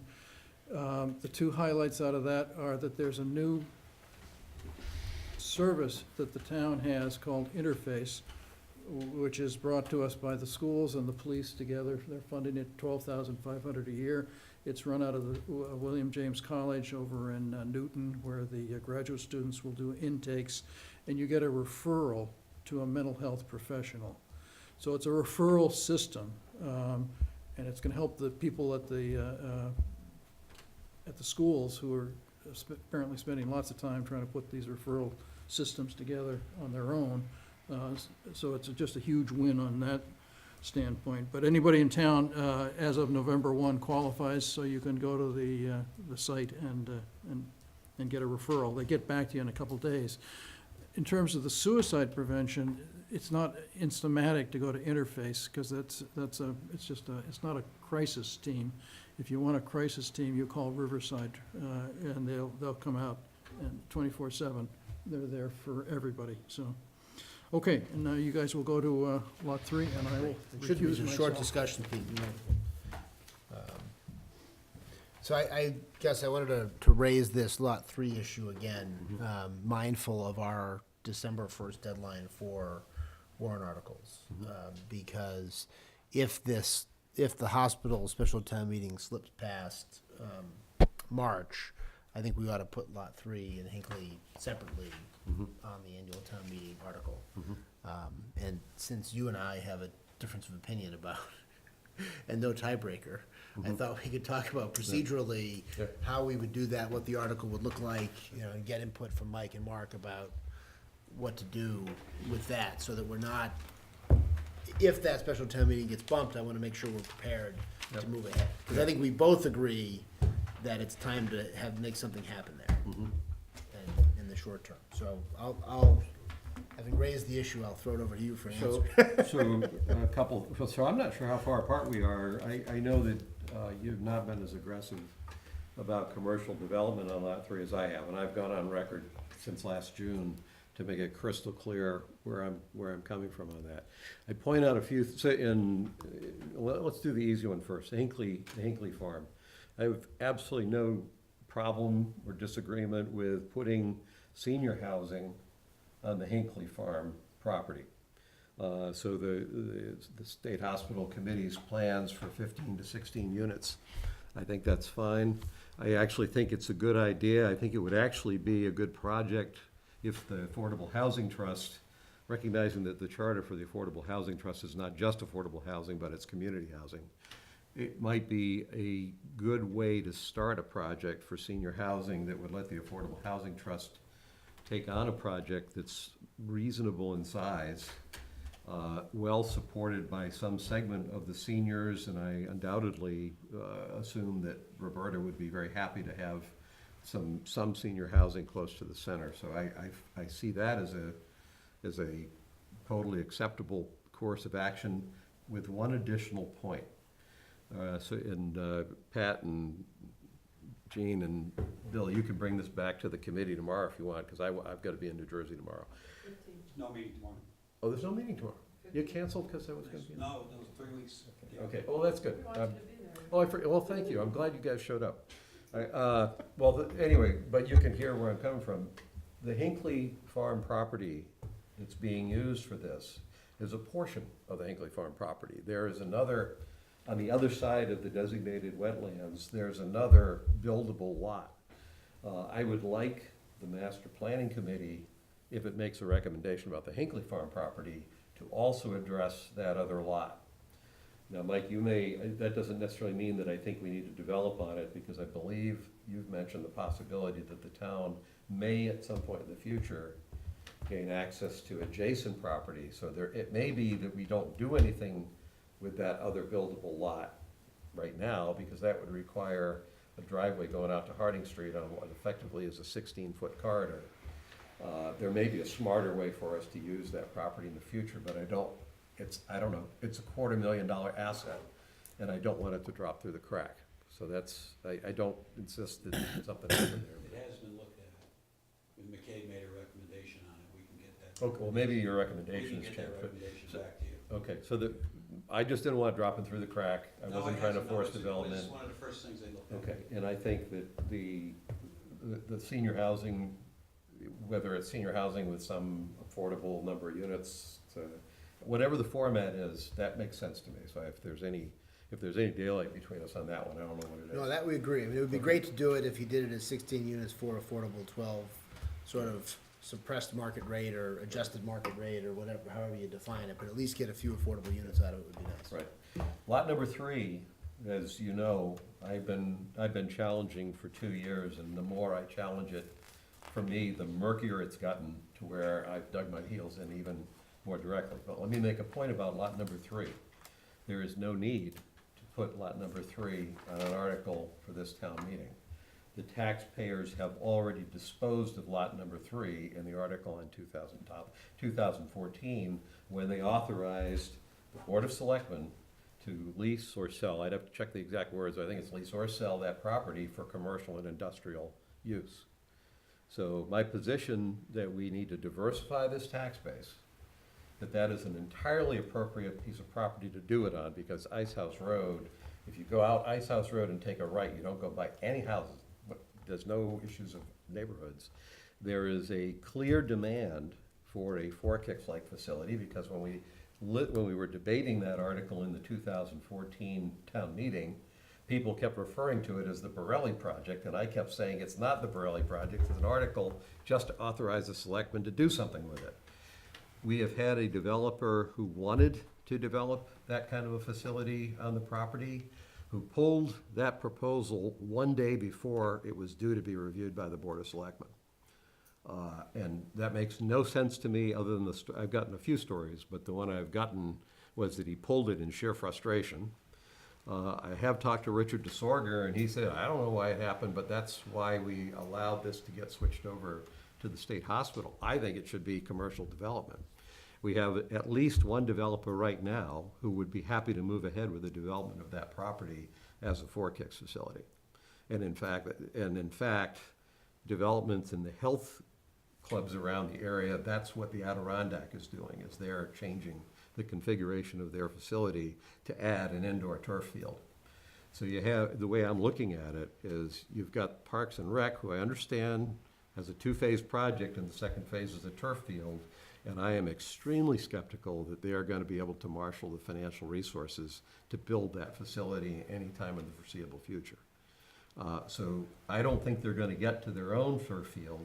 We have a developer who's willing to put one up that meets a demand, and that based on all my conversations with Kingsbury, he's happy to either do it or sublease his land to allow someone else to do it. So it's not like it has to go to him. To me, it makes eminent good sense to put an RFP out there. We've probably already lost at least $200,000 in taxes because we didn't move ahead with development when I think we should have. I do think, Mike, you and I have had some discussions. I do think if we were to go in that path, I would want to take some of your advice around sizing, because I do think there were some flaws from what I can tell in the original proposal. Oh, yeah, I think it was So way I'm too not just big, suggesting yeah. we just kind of, we specify what we want. That's what I think we should do with lot number 3. No, I know that. That's why we have a disagreement. I mean, and I think if this were 2000, I agree with you 100%. I never understood the decision to switch it over. I never understood what happened. I've had the same discussion with Richard DeSorger. It's never made any sense. And I think the way the development of the plan has gone has demonstrated that it didn't make any sense. Because this development is wholly separate from what's at the core campus. There's no connection to it other than, maybe making the math work and to say, well, we put this development here, so we've achieved this particular goal of the hospital master plan. That being said, right, I mean, that did happen, the jurisdiction did get changed, we did pay a consultant a lot of money, who analyzed the market, who analyzed the value of that property, and from what I can tell, and maybe this is wrong, and you've read the report, I can clarify the record if you may say what I think you're about to say. To clarify the record is that the senior housing development there is a more marketable and productive use of that land than the expansion of the Kingsbury Club. Now, that being said, I agree with you that if you take at face value the Parks and Rec consultant's analysis of the demand and the need, if you were to build sort of this extension, or whether it's an extension of the Kingsbury Club or a separate facility that would have the turf field as a part of it, you would have taken part of that need off the table. And probably you could make provision in the lease for some preferential treatment for some number of Medfield youth sports teams, Right. and you wouldn't have to do that. You wouldn't have to do that with any public financing, and you could focus in on, the particular needs of the Parks and Rec. So you're not as wrong about this as you are with the basketball hoops. I'm willing to be. I can live with that. I'm willing to be persuaded on this point, and I will say I am also, just from an institutional standpoint, and maybe this is me being sentimental again, or legalistic, or whatever you want to say. I mean, look, the hospital committee put a lot of time into this. We put a lot of money into this consultant, and they came back with this as the best use of the property. And it also it does satisfy a town goal, and to your repeated point about it, in providing senior housing that's needed. If we're going to go ahead with the Hinckley property, it creates some synergies with that. It does, I think, go a long way to addressing it. It also, at a low cost to the town, it takes a big chunk out of it. If it's successful, it takes a big chunk out of the 40B. So where my head has been at lately is to say, we don't need to rezone Lot 3. And we probably would need another town meeting authorization for this, although Mark and Mike can correct me. I mean, my inclination would be to issue an RFP that could go either way, right? You can either respond to the RFP with a proposal for a 42-unit senior housing plan, right, that if it came in would go through as a proposed comprehensive permit under 40B. We look at the economics of that and what the bid was for that.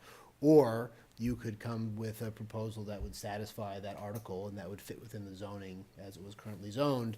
We could evaluate either of them based on what's better for the town. So let me do a few things. Let me clear the record for a piece that you wouldn't have any reason to know. Right. When Kathy McCabe, when she first came on, she and I had breakfast last spring. And my number one point was where I was coming out on lot number 3, because that was not where the state hospital was coming out on lot number 3. And from my perspective, the hospital committee was not responsive to the questions I was asking. I brought that up with Kathy, and at the time she said, well, the committee told me that was the best use for lot number 3. So I've proceeded down the path of developing an economically viable picture for lot number 3 as housing. I can also say that in Kathy's analysis during the committee meetings that I've been at, she's talked about no trucking company wants to go there. And at first, when I questioned whether we could still sublease the land, I was told Kingsbury won't do it. Well, I went and checked, and it was like that was incorrect. Nobody from the committee had ever talked to Kingsbury. Happens to be the charter tells the committee to talk to the abutters. But they never did. I did. I uncovered that. And it's like, no, this is a development opportunity that's been sitting there all along. The Kingsbury Club itself is willing to do this work to put it up, or is willing to sublease the land to let another developer put it up. So just to clear the record on that piece. The other piece, from my standpoint, is in 1995, the town went to the taxpayers and said, we would like to buy 3 lots for commercial and industrial development. Will you give us money? Taxpayers did. Then nothing happened to this lot for 18 years, was where it first started that we finally, I was still on the ward committee. Finally, that lacrosse field came up, and then the next thing we had was a development. In 2014, the taxpayers voted to proceed with commercial and industrial development on that lot. Within less than a year, the state hospital committee said, we have a better idea of what the taxpayers want. We've had a survey, we've asked them some things, and we are gonna just simply disregard that vote, and we're gonna go down a new path. I'm not prepared to do that. This was a vote of the taxpayers. I think it should be respected. I think it's an issue of the integrity of the town. Now, to your point about just let it go open in both directions, I think what we have to do is be very careful about how we evaluate that. If there is an economic argument that says the cost to the town of a 42-unit affordable housing complex is somehow or another structured in a way that we make money at that, this is not just how much are you willing to pay. This is the question of, as a going concern relative to the cost, the added cost of the town to service this purpose and the added revenue from the town, then I'm okay with that. Because if we have a way to start building affordable housing and make money at it as a town, I'd like to capture that model, because we need to do so. I do have one other issue around lot number 3, which is lot number 3 is a suitable place for this, for a scaled down 4KIX facility that appears that it would be compatible as an extension to Kingsbury, either legally extended or just the same kind of thing up there. When we start moving 42 affordable units down to lot number 3, and on this list that you have here, And it's affordable senior units. there's no such thing. Affordable, well, maybe it is. When you say affordable senior, not very many seniors qualify for 40B housing. I had thought the proposal at Lot 3 was for 42 units of senior affordable housing. That's what it says, but what does that mean? Does it count toward our 40B goal? Yes. Seniors do not qualify for 40B Some housing do. for the most part. I mean, Tilden Village is 100% senior. I mean, some seniors do. Well, it depends on the assets. Yeah, that's what I'm getting at. The seniors who are selling $500,000 homes They and don't. want to downsize don't qualify for 40B. They don't, but there are other Park. seniors who might. No, there were some, at Park, there were some seniors that moved there. So yes, there are some seniors. This is what was not clearly delineated in the Senior Housing Study Committee. How many seniors are we truly trying to find 40B housing for? How many seniors are we trying to give a lower cost, either semi-subsidized as a community housing alternative, or perhaps not even that, possibly for many, a straight-up proposition to sell your $500,000 or $600,000 home and buy something that's that $300,000 to $450,000. That's what I see the Hinckley development as. But as I understood what's been proposed, and Pat or Gene or Bill can correct us, that the Lot 3, and there are, I mean, it's harder to get, traditionally the state did not want to give you a certificate for over 55 affordable housing. The state's view on that has changed. And given the fact the mix of affordable housing that has been built in Medfield of late has leaned towards the type of affordable housing that the state has traditionally preferred, which is family affordable housing. So there is some measure of cautious optimism that if we did this, we would get approval from DHCD to do an age-restricted, over 55 senior housing, lots of one-bedroom apartments, two-bedroom apartments, and that's what I understand the proposal to be now. And this is why, and I have some of the same concerns that you do about how thorough the survey was for what could possibly be there. Given, I don't know as much about you do, but given some of the genealogy of the plan, that's why I thought, well, if you put the RFP out and you said, look, we're either gonna do this 42 units, senior housing, we want it to be rental, we want 42 SHI units, senior housing in this spot, according to the specs that McCabe provided, or you could make a proposal that fits within this article and the thing, we would then get an actual cash on the table offer, right? And we could evaluate it. And if a developer thought, yeah, you could make money off of this, or the town can make, because from a services standpoint, if you did it successfully, it would most likely be positive from a tax revenue versus services standpoint, right? I mean, it's relative, not gonna have any school. If you keep it with seniors. Keep it to seniors, not gonna have any school kids. I think you need to demonstrate that. But Yeah, well, but probably, right? I mean, you're probably not gonna have to buy a new ambulance or add 4 new EMTs. I mean, it's 42 units. It's probably at most 84 people, right, in that kind of a development, most likely. And so it's probably cash flow positive, but we'd find out, right? So in other words, if the proposal for a lease from, you know, the Kingsbury Club or somebody else will lease that land for $50,000 a year, and we estimate we'd have the $50,000 lease revenue, we'd have $25,000, and just throwing numbers out there, tax, okay, $75,000 versus, you know, presuming that if it's the Kingsbury Club, it's gonna be a lease and not a straight purchase, versus maybe the developer of the affordable property says, I'll pay you $1 million for the land, and then you calculate, okay, here's what the value would be, here's the taxes, and you can kind of weigh the two offers with the added kicker with the housing, that you would have moved the needle forward, both in serving some subset of the senior population, not the one you're talking about that's got $600,000 of equity in their house, but, you know, another chunk of seniors. I think people were a little surprised at the number of seniors who qualified to move into the park. And I think there are probably more seniors who are even below that level of, you know, having lots of equity but low income. There's probably some that don't even have as much equity, right? Or they've had to mortgage a lot of that equity for different expenses, and who may qualify to move in there. So that was my thinking of, not only would it be a compromise between our two positions, but I think it would also give us a higher degree of market intelligence, because developers would actually have to come forward and say, here's what we're gonna do. And they could come forward with some confidence that it would actually happen, because you'd have the backing of the board on that. So part of this, probably this hearing we're talking about having with the seniors will help. One of the things that's interesting, listening to seniors talk about lot number 3, is that they want the same format that you have on the Hinckley farm on lot number 3. So the idea of a 3-story apartment complex, 14 units on a floor, is not what the seniors had in mind. I think some seniors, presented with the right kinds of apartment options, might change their mind about that. I think if there were some attractive apartments built on the campus, the state hospital campus, looking out over the Charles River, suddenly there'd be a group of seniors that are in reasonably good physical shape, that like the hiking trails and maybe even kayak or canoe, that would suddenly say, especially if you had some sort of a shuttle service to get downtown or something like that, I think they would glom onto that.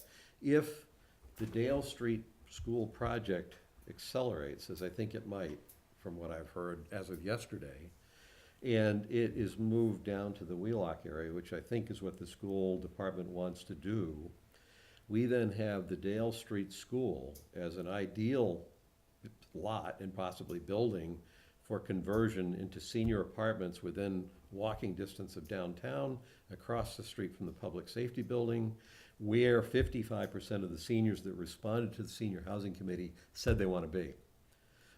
We would, if we put 42 affordable units, whatever stripe, on lot number 3, we've clipped off the growth opportunity for a business in town.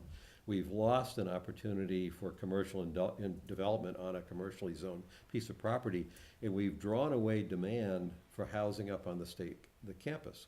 Right now, the state hospital committee has, even without yet closing the gap, unless you guys have made progress that I didn't know about in the meeting I missed, we're closing in on 325 units, trying to get the volume, including 42 on lot number 3. So that's where 42 of them are.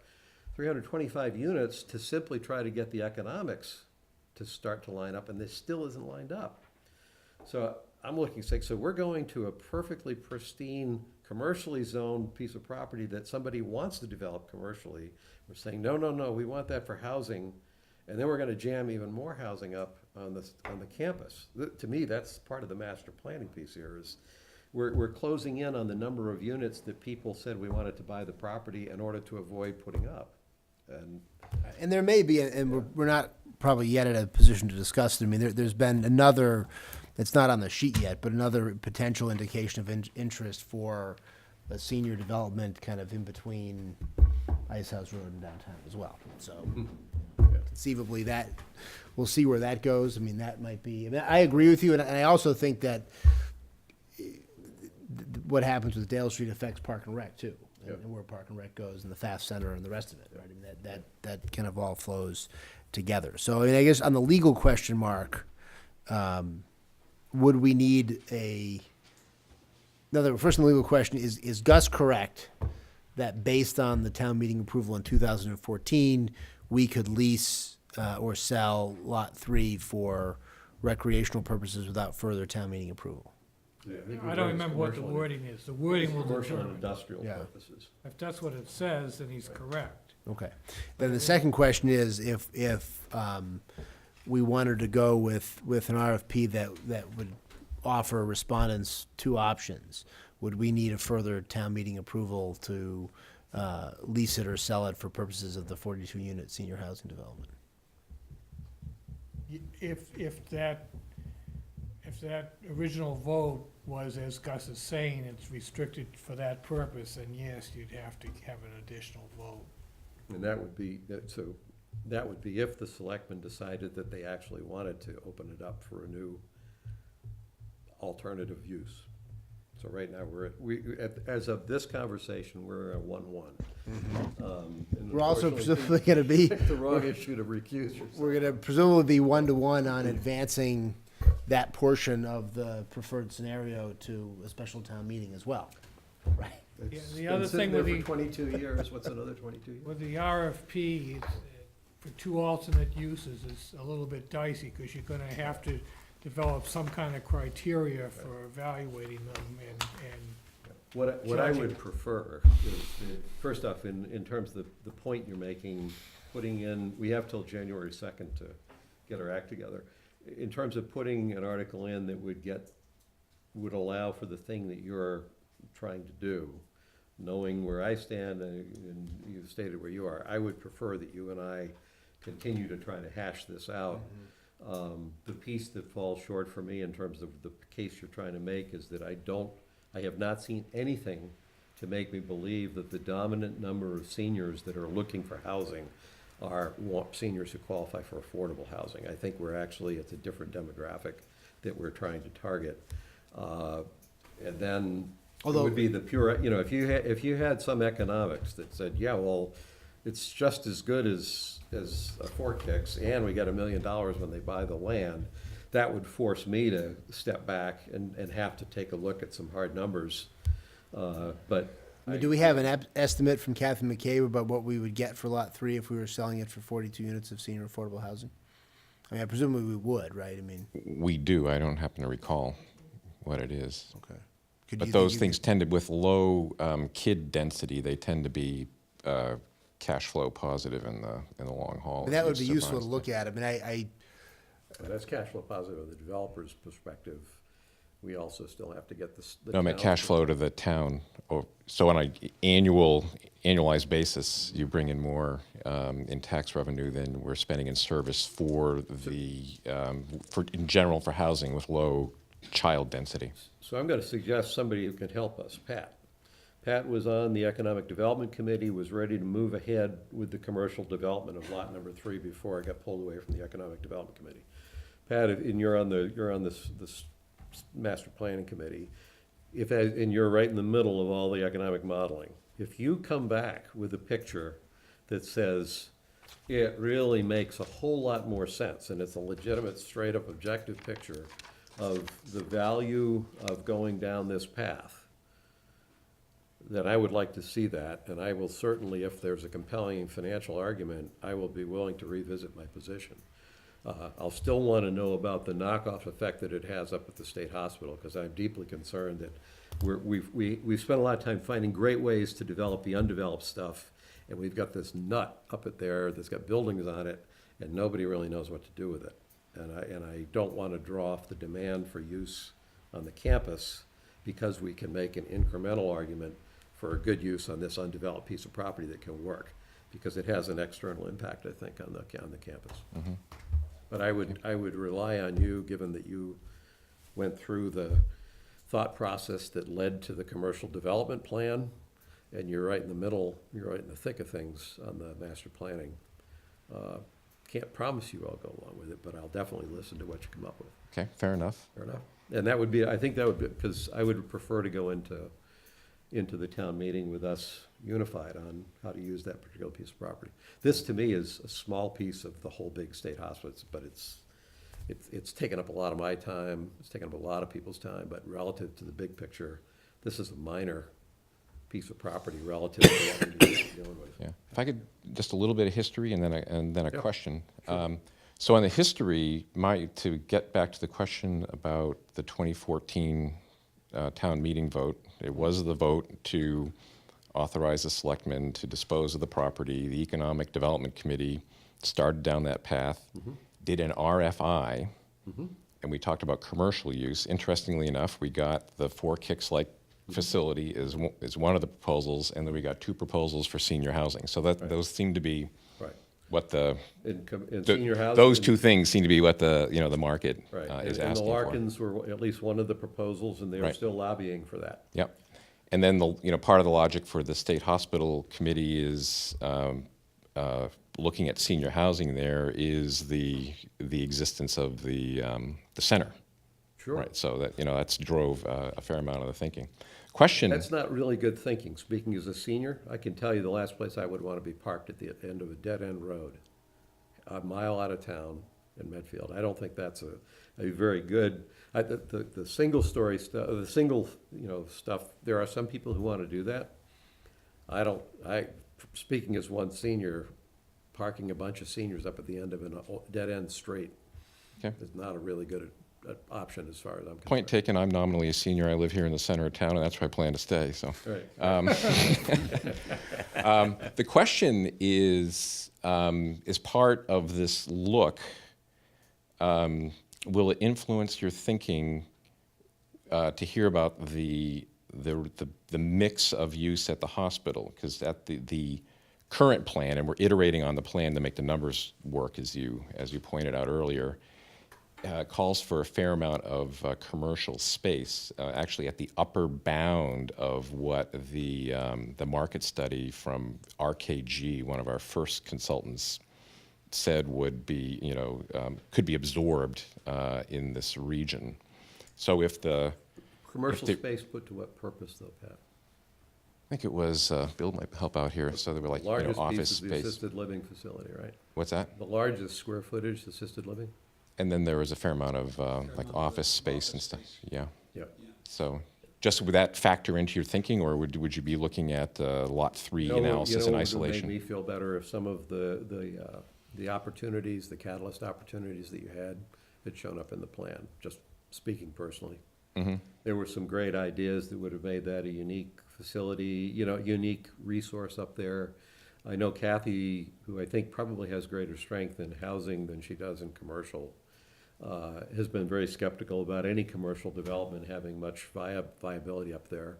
Mm-hmm. The commercial space, the assisted living with what's going on up at Bridge Street right now, with what's going on in LCB, I think there's a market issue around whether or not we're going to be saturated with assisted living.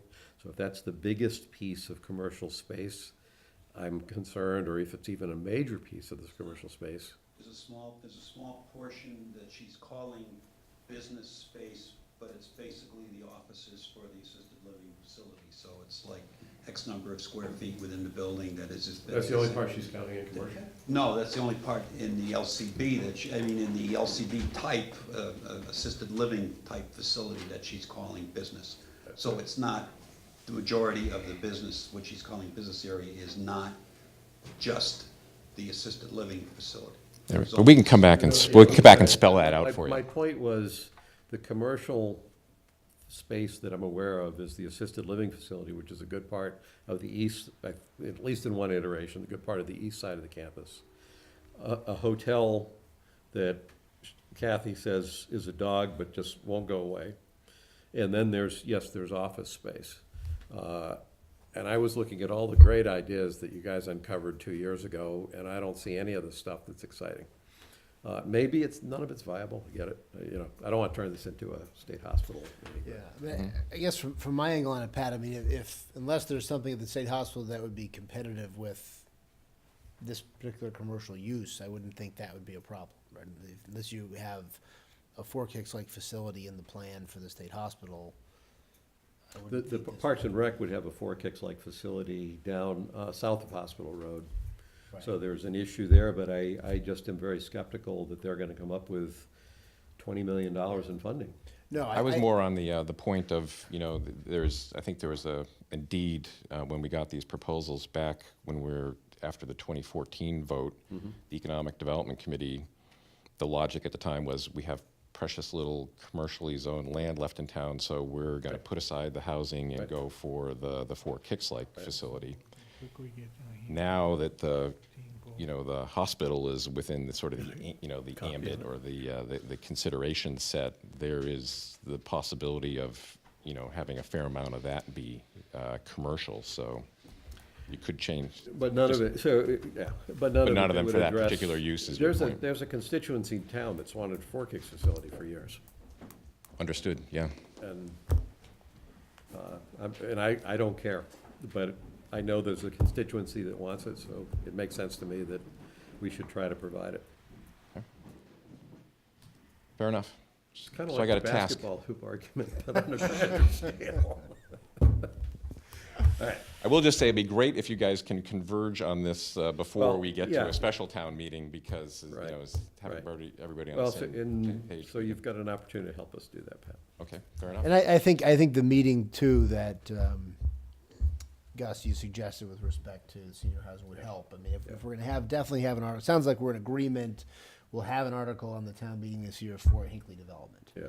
We'll have to work probably with Roberta Cameron, and I'll put this on the agenda for the next Affordable Housing Trust meeting to see, because one of the things you can do as part of it is you can include in the RFP, we're committing $100,000 to this, we're committing $200,000, comes along with this amount of contribution from the Affordable Housing Trust to support this particular development, which would sweeten the pot to do what we want, right? And so we can work with Roberta, I'll talk to Roberta about it, and between Roberta and Mark and Mike can put together what the article would look like for Hinckley. We can keep thinking about this, we'll put it back on the agenda for the next meeting as well, and see if we can, because it seems like one way or the other, whether it's going forward as part of the, let's say a special town meeting happens in March, and this is part of the master plan, one way or the other, you and I are gonna have to come to some agreement about what's gonna be presented. Now, I personally still, if it is a 42-unit senior housing, I don't think it doesn't need to be rezoned, so I would oppose rezoning it. Does it not? I think it does. If it's No, not if you residential. did it as a comprehensive permit, 40B comprehensive permit. okay. So my view would be, even if it's part of the master plan, it would not be rezoned. Because, let's say if you don't rezone it, and let's say we go ahead with the housing in the first instance, or the town meeting says we want that, whatever happens. If you don't rezone it and the housing fails, nobody responds, it doesn't get built, you still have it zoned commercial and industrial, and you can try to go back to the commercial well, whereas if you change it to residential, it's harder to change it back, I would think, so, but. Okay. To be continued. And the only other minor point is you're having those conversations, and this is a place where the master planning committee can help. There will be infrastructure costs associated with that to extend water and sewer up into the Hinckley farm, and I think you guys have, I don't know if you have them split from just that route versus the whole Ice House Road, but if you got them split, then that would be helpful. 2014 town meeting? Yep. What did it say? Both the article and the vote was to authorize the Board of Selectmen to enter into a ground lease with quote-unquote private developers. So it doesn't say commercial, residential, anything, it simply says But private the property developers. is zoned commercial. So it's very broad. Okay, so maybe we don't, well, so what Mike was just saying, I hadn't really thought about this. If it's a 40B project that's under a comprehensive permit, given the wording of that, is there, clearly, the discussion was around commercial and industrial development, but legally, given the wording of that, if an affordable housing development were to go on lot number 3, would the selectmen need any additional authorization from the taxpayers if that was being built under a comprehensive permit? No, it just says private developers. Okay, so then we don't actually have a need for an article. We have the authorization, we just need a decision on which way to go. It's a 99-year lease is the authority, a 99-year ground lease, which, for residential construction now is viewed as the equivalent of ownership. Is there any reason why we would want an article that would allow for the sale of the property, the land? I don't think so. I mean, the only reason you would want it is if the response from an RFP was a developer saying, I don't want to lease, I want to buy it. But I would think, even if you're doing housing, 99 years would be enough. Okay. Be long since retired or dead. There's a lot of reasons to ground lease versus sell. Oh, yeah, no, I was, the only reason I brought it up is Mike said, well, what if a developer won't give you $1 million for the land? and everything else. The problem is if you sell it, you're restricted in the use of the proceeds, whereas with a ground lease, you can put in an operational budget as it comes in. Mhm. But we probably have a place we could put $1 million that would We have a lot of qualify. that's the only the attractive piece of the sale is where you have a lot of long-term capital issues and other things where you really could use a chunk that just gets put away Yeah. on the side. I mean, that's the one thing that bothers me a little bit when the town acquires property, not open space, but property for development. We become a real estate development enterprise here where we accumulate property and never get rid of it, which influences my thinking about how quick I would be to want the town to have money to buy more property. The irony was that we acquired what became Ice House Road, and it turned out that there was a developer negotiating with the bank that would have put in a multi-hundred units of affordable housing. It was actually a huge 40B project that we were unaware of at the time. So we kind of dodged a bullet, and now we're not sure if we wish we hadn't dodged it.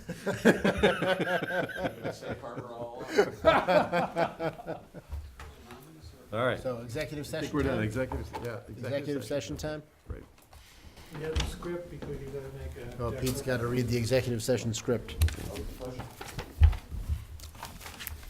Basically, the chair, we have, on both of them, it's the same grounds that you have to make a declaration that an open discussion would have an adverse effect on the town's position. And also state, as you did earlier, Michael, that you're not going to return. Not going to return. Oh, we got one more thing before. Yes, and it's the item on appropriating $1,500 for the downtown. Oh, yeah.